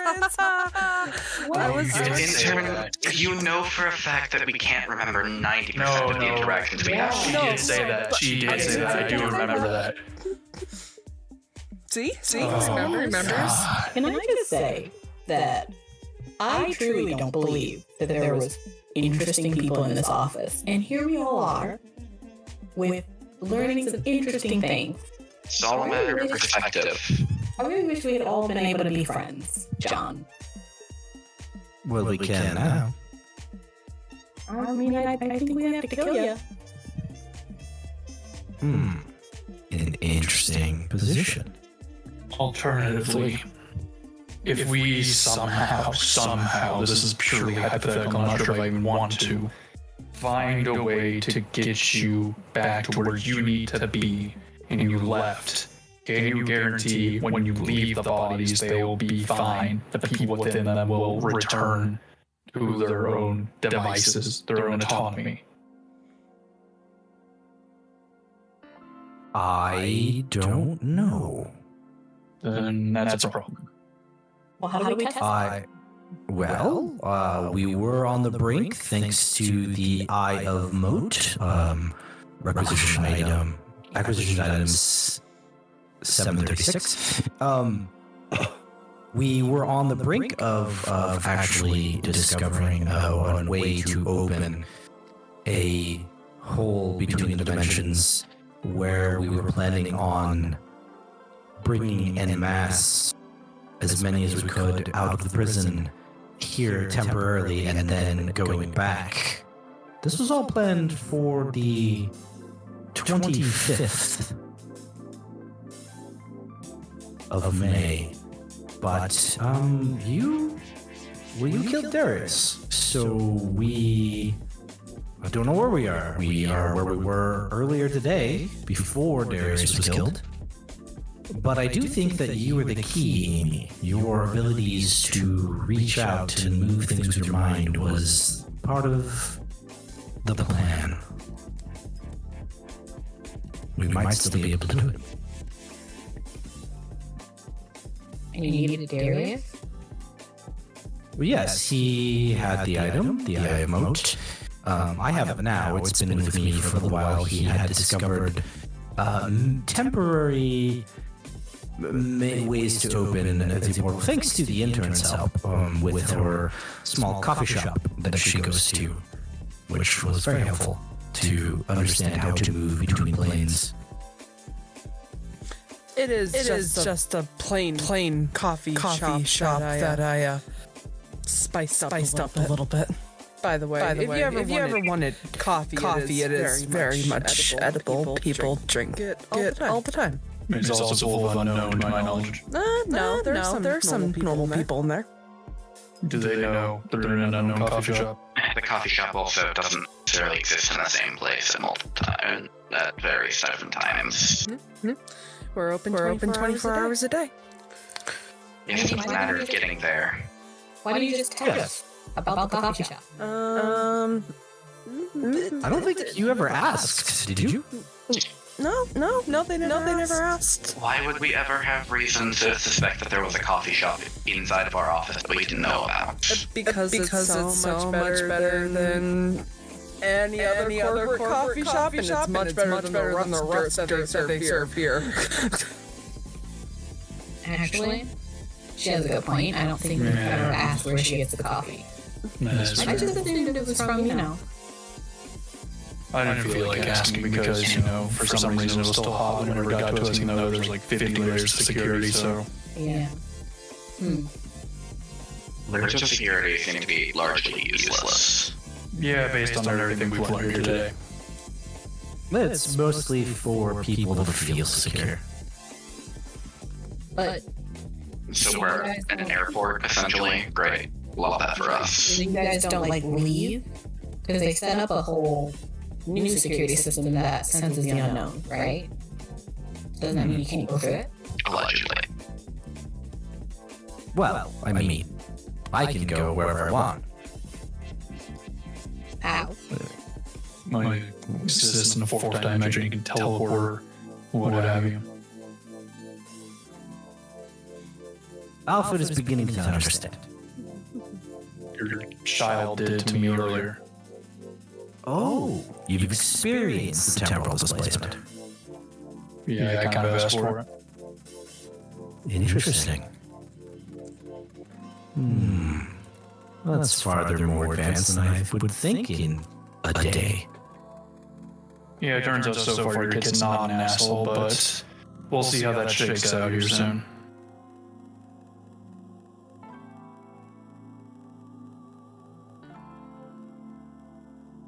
I don't understand why you don't share the body.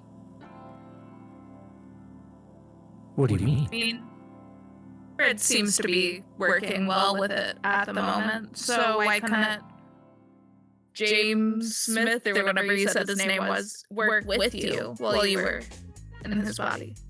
He was an imbecile. Oh, well. You're better.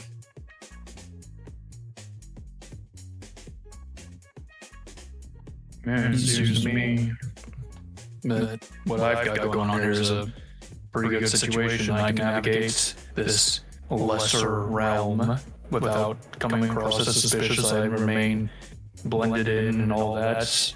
And what's your kid's fucking name? Oh, geez, which one is this one? Hold on, 1 second. 1 second. And he starts to reach into his mind for a second. He sort of bows his head. Alfred, you start to hear the whispers, like the dozens of whispers, and they get louder and louder, and then they suddenly quiet. And he says, "Oh, you have several in you." Oh, okay. You see, Does that mean my body should be already forfeit? That can't be good. John's a bit of a family man. I didn't need to know that. Yes, Richter, Alman, Baku, and Zin are in you. Great. So they're all working with you? Or is there like a leader? I think that may be why you are different, Alfred. Because there's 4 of them, each one trying to scramble control of my body, but they're just crab mentality and tear each other. Yes. No, okay. So Phenomenal. they're too busy fighting each other to take over Alfred. Yeah. Wait a minute. Oh, do I have a bunch of fucking horny teens in my head? Because they were talking earlier, we had a conversation, they were really, really excited about procreating. They said yes, exactly. that would sound like them. Great. Great. I hate everything about this. It's my body. You think I like it? Right now.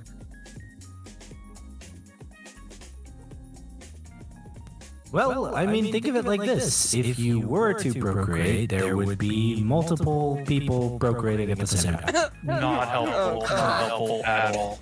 In fact, it's worse. You just made it worse for me. Yeah. Imagine it this way. You're essentially your own poly. I'm my own. There's a lot of unmentioned layers to that statement we're not going to get into. Interesting. Listen, I'm not into this. Phrasing. You people confuse me. and that's saying something. You are so against our kind, but are suddenly willing to work with them, or in Alfred's case, be okay with them just sitting in your body. I don't exactly have a choice in the matter right now. Yeah, what are we supposed to do? Also, this is I already threatened to kill myself. I don't think I really care that much. I thought that's still on the table. Alfred off himself. We, try to fight back and then you just kill us anyway? We're at an impasse here. Yeah, it's been a long day. It's like 2:30. Oh yeah.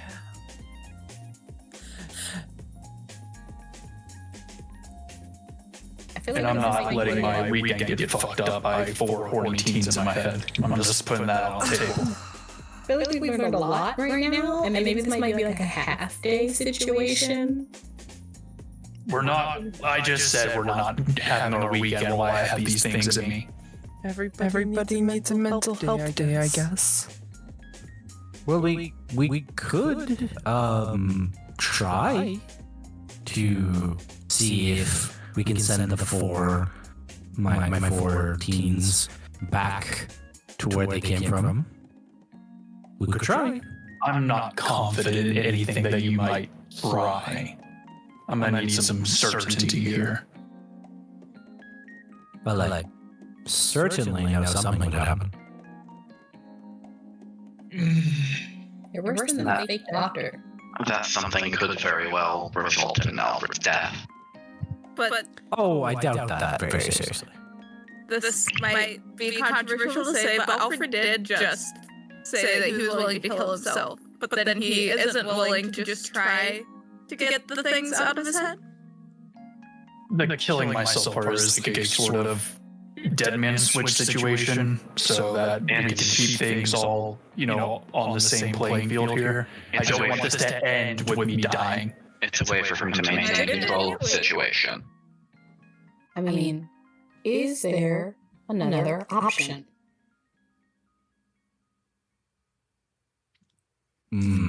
Besides, either Alfred keeps my children in him for a little while, or we try to open the portal. At a point out.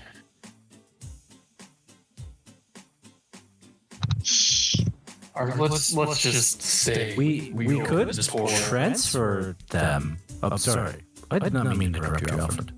No, I'm willing to hear all options here. Let's say we open this portal. Give me the best worst case scenarios. What's the very best outcome for us, the humans, and what's the very worst outcome for us? Best outcome is I get my children out of you and I can leave, and as well as Rouge can leave, and then we go back. Best case. And the worst? The worst case is the other dimensional being that we were at war with comes through. Yeah, that doesn't exactly sound too good for our plane of reality. Mm-hmm. I mean, truth. Oh, go ahead. I was just going to say, truthfully speaking, if something were to happen, I could always lock them in my dimension. You also come from your own dimension. And we shouldn't be surprised by that. She has a moving coffee shop that seems to exist outside of our reality. Yeah, but I was thinking maybe that was Better espresso than Italy is all I'm saying. Wouldn't you have to close your coffee shop? Oh, I can always open a new one. Okay, that's a good option. But clarifying question to you, John. Yes. The people you were at war with, do they do the same thing you do? With the whole body snatching? Oh, no, this was just our attempt to escape from prison. I was the first one to come across. I was the leader, after all, so I had to go first. And then it took me a very long time to open it again on our side, and only managed to do so with Rouge and now Alfred. So, this was an accident? Or what's your goal? Is your goal for you all to go back or for you all to come here? Well, we would like to go back and win the war and take back our plane, as you called it.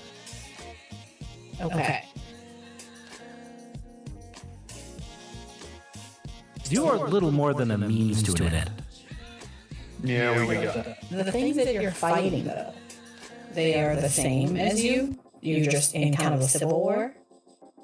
Well, there is a civil war, but there's also an external war.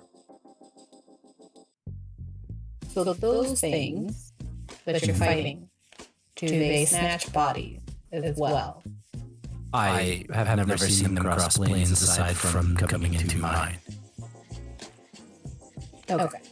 So from what you can tell, they don't know about us or have any interest in. Oh, I'm sure that they have no understanding of your small three-dimensional plane. About that, are you organic or are you beings made of math? Because you seemed to kind of imply that earlier. Oh, the best way for you to possibly understand would be to describe us as thoughts. Just to follow up on that, what's 0 divided by 0? Well, that's obviously 42. I was hoping that would make its head explode or something, if it was made of math. I don't think that's how that works. It's an irrational number, it's an irrational equation, so... 0 divided by 0 could be anything. Yeah, we made that up here on Earth, because math is made up. We all know that. Sort of. Our expression of math is made up. But... Yeah, so their expression of math should be different, right? It's not the same. The expression might be different, but the principles stay largely the same. Yeah. Minus the fact that If they're operating on our dimension. Yeah. But Obviously, if not, right? then... Well... They're like operating on our dimension. They usually don't. So, what? We... Portal risk whatever's on the other side coming to us. Or we don't, and... Alfred ceases to be Alfred, and nothing changes. I mean, something might still change. Your children aren't going to continue to come through then, right? If what? If anything, if we just leave right now and don't do anything. If you leave... Well, if you leave right now, then that's fine. I will continue with my plan, and then eventually my people will come in, and then we will leave. Maybe we don't let the big evil guy continue with his evil plan. I don't think we should, because them coming through means that either... We could strike a deal where only a select few peoples are determined to be vessels. We transport as many as we can to them, and then transport them back out again. I'm open to a deal with your beings. I've begun to realize that you are far more than just ants, as best as I can indicate. We don't have many options. If it will stop whatever the fuck you're planning, or at least make it hurt a few people if possible, then use me. No. Let me say something. Can we give you like a selection? Grab a little pool of serial killers, rapists, pedophiles, those kind. They can be vessels, and then use them. Whomever you determine, we can make a deal that whomever you determine shall become vessels, whether they be volunteers or chosen amongst your prisoners. Alfred, we don't have time. I mean, do we have time? There's nothing to say that if we agree to this and leave, that he won't just go through with his plan on his end anyway. Yeah. I mean, he wasn't planning to do this until, the 26th? Welcome to Big Quite a few weeks away. I mean, we'll still be here if he does come back, though.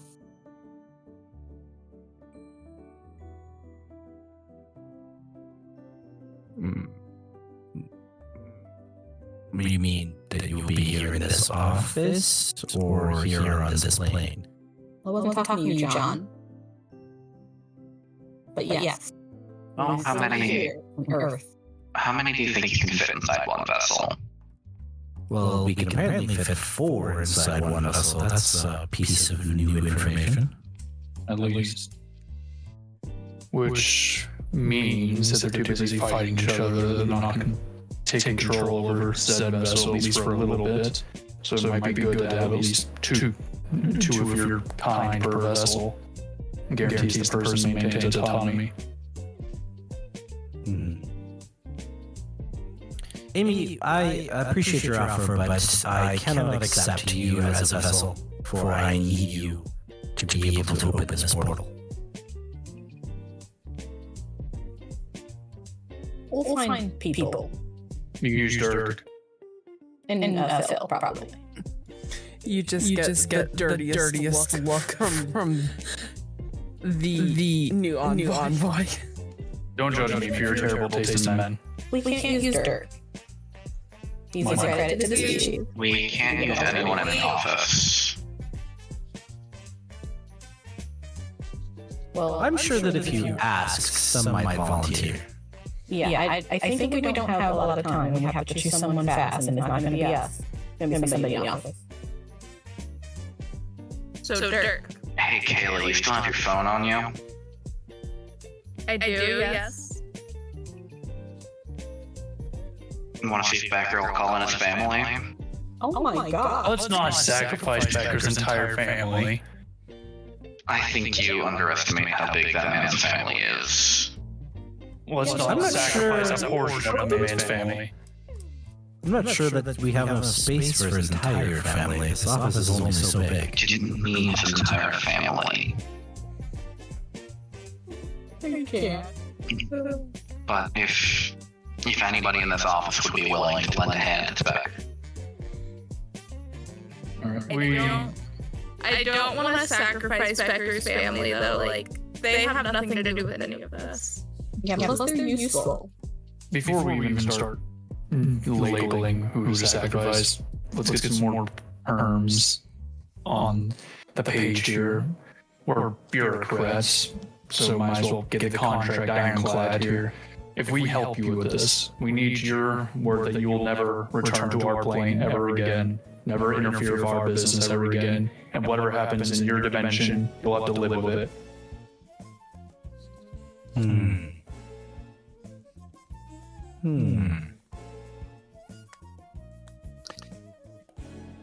Okay. Seems reasonable. I would not want someone coming into my plane, so I can understand why you are not happy with this situation. Okay. We gotta sit on it. Imagine if some sort of fifth dimensional entity came into your realm and started fucking about. Before you go and spit on it, we could always draft up a contract and I don't know triplicate. Make Don't just say that word. To do paperwork. Not triplicate, but yes, let's have a physical contract. This might be the only time the paperwork that we do actually helps anyone. We need to just go back to old school and just do like pinky swears. No, I don't have I think it. it'd be better to have a physical contract. Yeah, I don't think a pinky swear is gonna hold up in court all that well. I Keep in mind, once we're done with the fourth dimensional entities here, we're still gonna have to do you. Oh, I'm much more than a fourth dimensional entity, but you'd be surprised at how much paperwork is respected in the interdimensional courts. Great. Yeah, it's why they say that you don't make deals with fairies, because they're basically the judges of the interdimensional court. By the way, Miss New Envoy, how are your notes on everybody in the office coming along?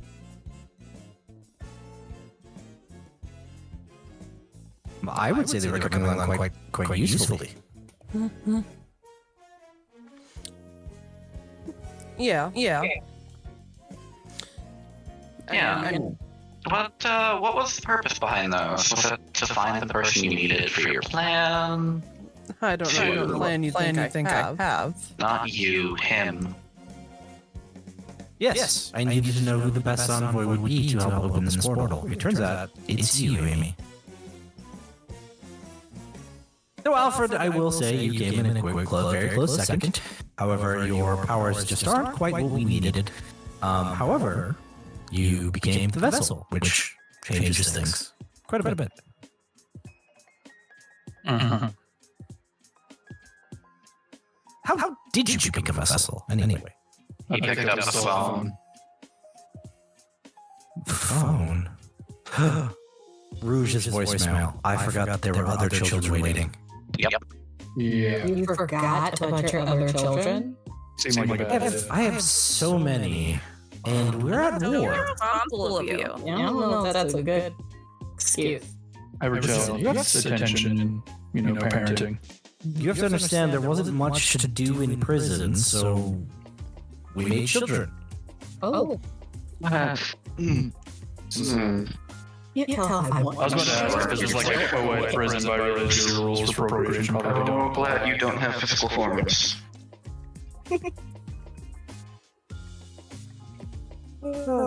Anyway, I suppose we should try and wrap this up in the way that will cause the least amount of damage to the people.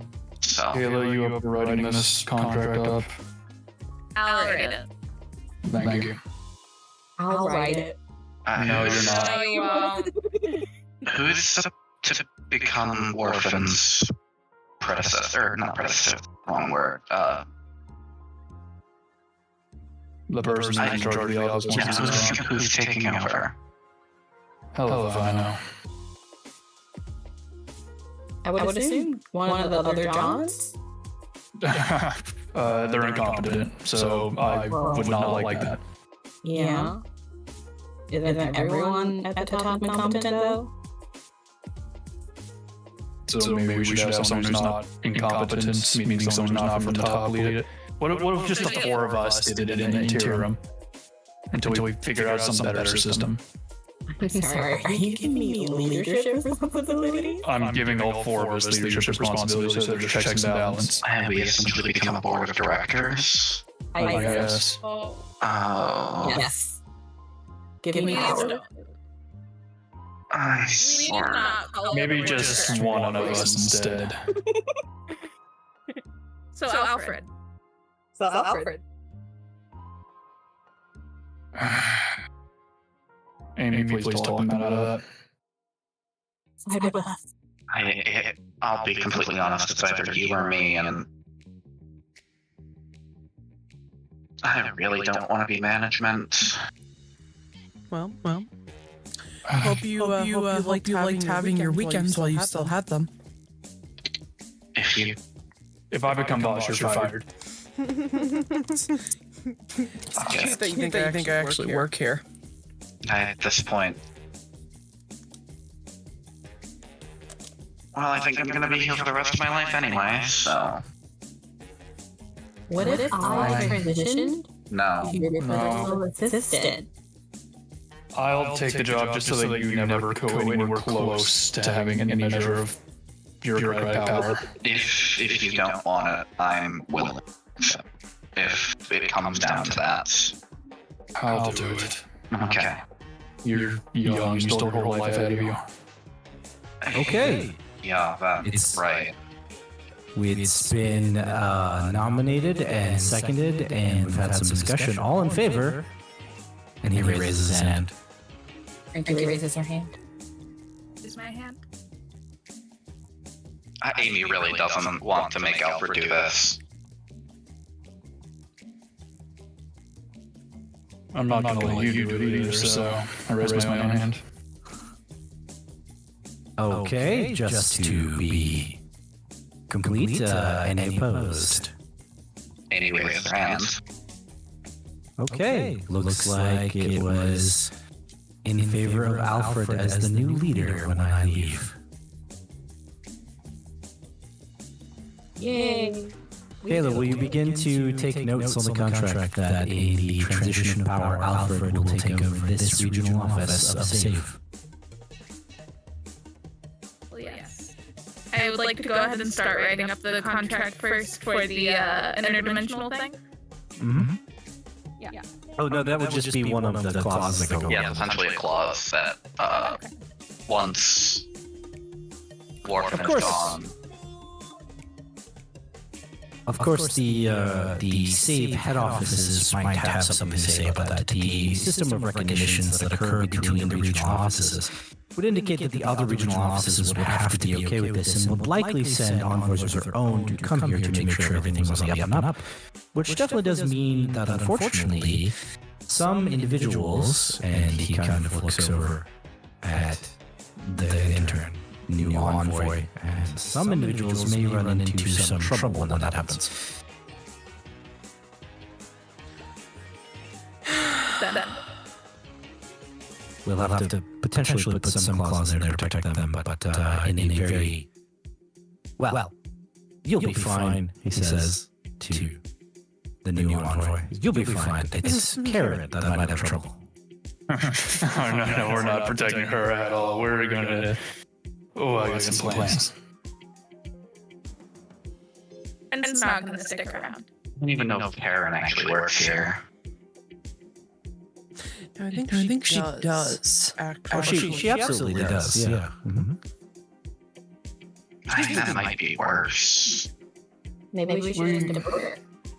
There's still, even once we handle this portal business, get you back to where you need to go, there's still other unknown working within our save envoy that we're going to have to do something about. So either A, we do some extermination, or B, we give you a similar deal where you leave, never come back, and you have like a grace period before if we catch one of you again, we're going to have to hunt you down because it's our job. Nothing personal, it's what we do. I think John was implying that we would keep the people who are unknown and protect them. They there are anymore. Why would it matter to him? there are a lot of unknown make your jobs a lot easier. They haven't caused any problem at this point. Now that we at least know what's going on. Leroy's also just a normal person. We've been told Alfred. people that. You have a poor sense of judgment. Okay, but Dirk from accounting is still awful. Though awful, or whatever you want to call him, is still a normal person. You guys gotta get off the Dirk. I don't know what this is. Right? I feel like he's getting a lot of unnecessary hate. Plus, have any of you had a conversation with Leroy? He's a great listener.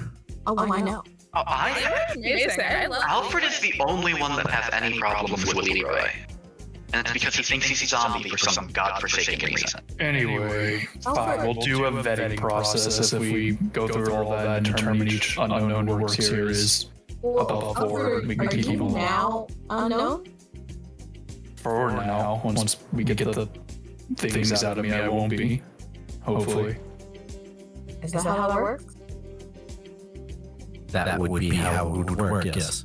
I'm not going to leave behind any residual unknownness.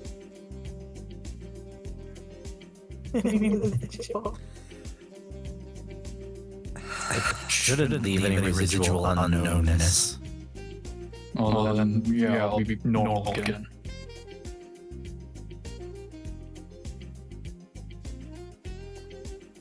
Okay.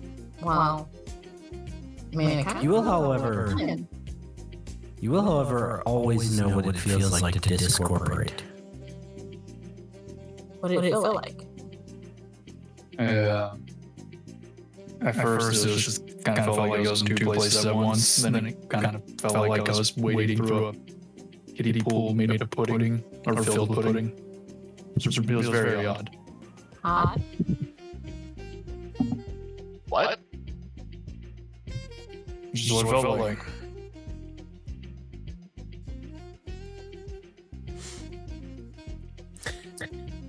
Anyway, that aside, we've come to a accord here. Yes. Alright, one more clause. If opening this portal somehow results in whatever you're fighting come into our world, you have to help us banish it, get rid of it, kill it, whatever. Yes. It's your turn. You gotta quickly it up. Or at least I would assist. if for no other reason than for the briefest moment when it first gets here, it would have to orient itself. For I remember the orientation, it was a strange experience to be in this dimension, so it will have a harder time not being able to access its alternate dimension abilities, so it should be easy to kill that one, in which case we've won the war. So I agree that if it comes through, I would help you kill it. Are you taking John? Oh yes, John, we should probably get him prepared. Oh, if the thing in his head leaves, he's gonna have a really bad time.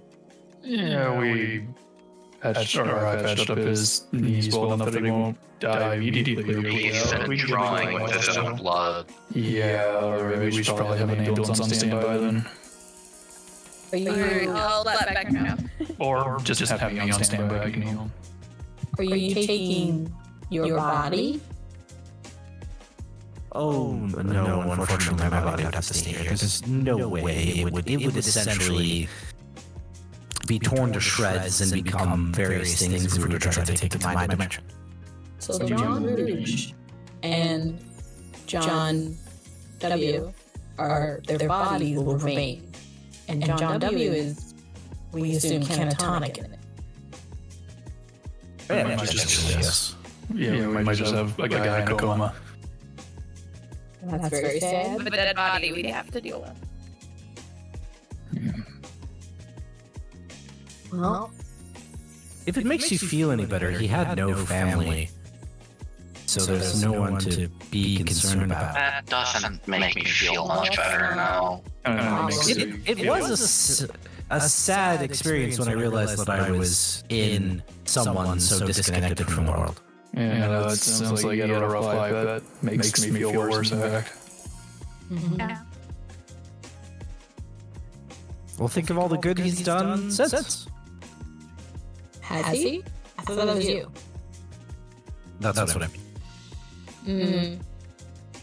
Then it wasn't him, it was you who snuffed out his potential to do good before he had a chance to ever do it. Well, he wouldn't have gotten in to save, and he certainly would not have helped lead this office, and he certainly would not have led all of you to do all the good things you've done. Might have joined like a food pantry or something. Well, I think what we do is a bit more important. Food pantry. Yeah, that's still a good thing. guess we'll never know. But John Rouge will know, right? He's gonna come back. He should. Has the John Rouge that we all know been the same John Rouge? Like the one we've known for the last 2 years? Well, yes, he only became one of us recently. Yesterday. So his recent change. Oh, so this John that I like isn't even the actual John.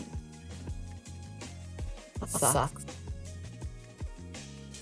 Did he take over 2 Johns, or was it just the one that I shot?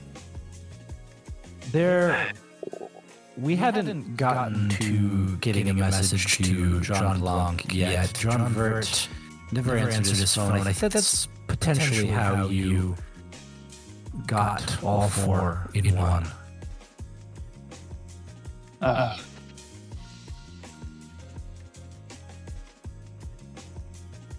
Well, anyway, unless there's any other details dying out from you or these other 3, I think we have our terms.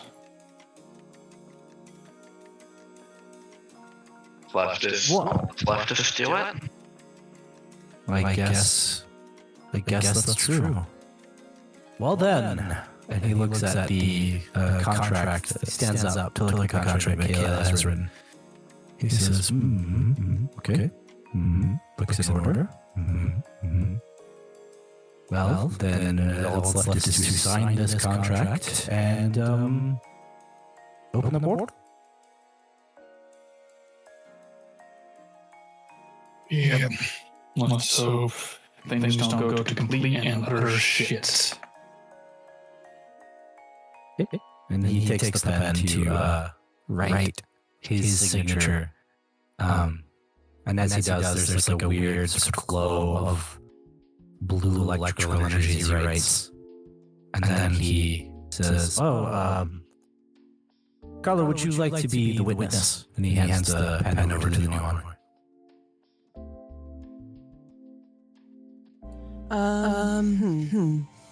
Write that down. Everyone remember? Yes. Carla. You know, let's go for a nice deep blue, green. I like green.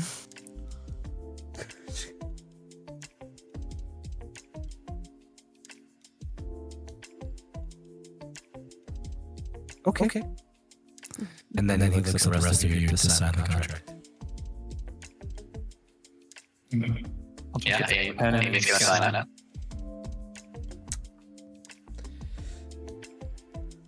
I sign my name. As I hold the contract, and I will sign it, but then I'll also look up at John. Actually, I think I've made a decision. Okay. You said something about prison and children. I think I do need details. You would like to know details? I've just been. I gotta figure it out. Do you want us to fucking sex tape as well? Like, why do we need these details? There's sex tape? Oh no. I was being hyperbolic. They were. I really hope they just reproduce it sexually. Well, let me explain to you the details on how we create children. He leans in very close to you, Frankie, and then he starts to whisper. The intern's gonna conveniently push the camera guy out of the way. And with that, we will end the episode for today and pick up next week with the final episode of The Office. Thank you, everyone.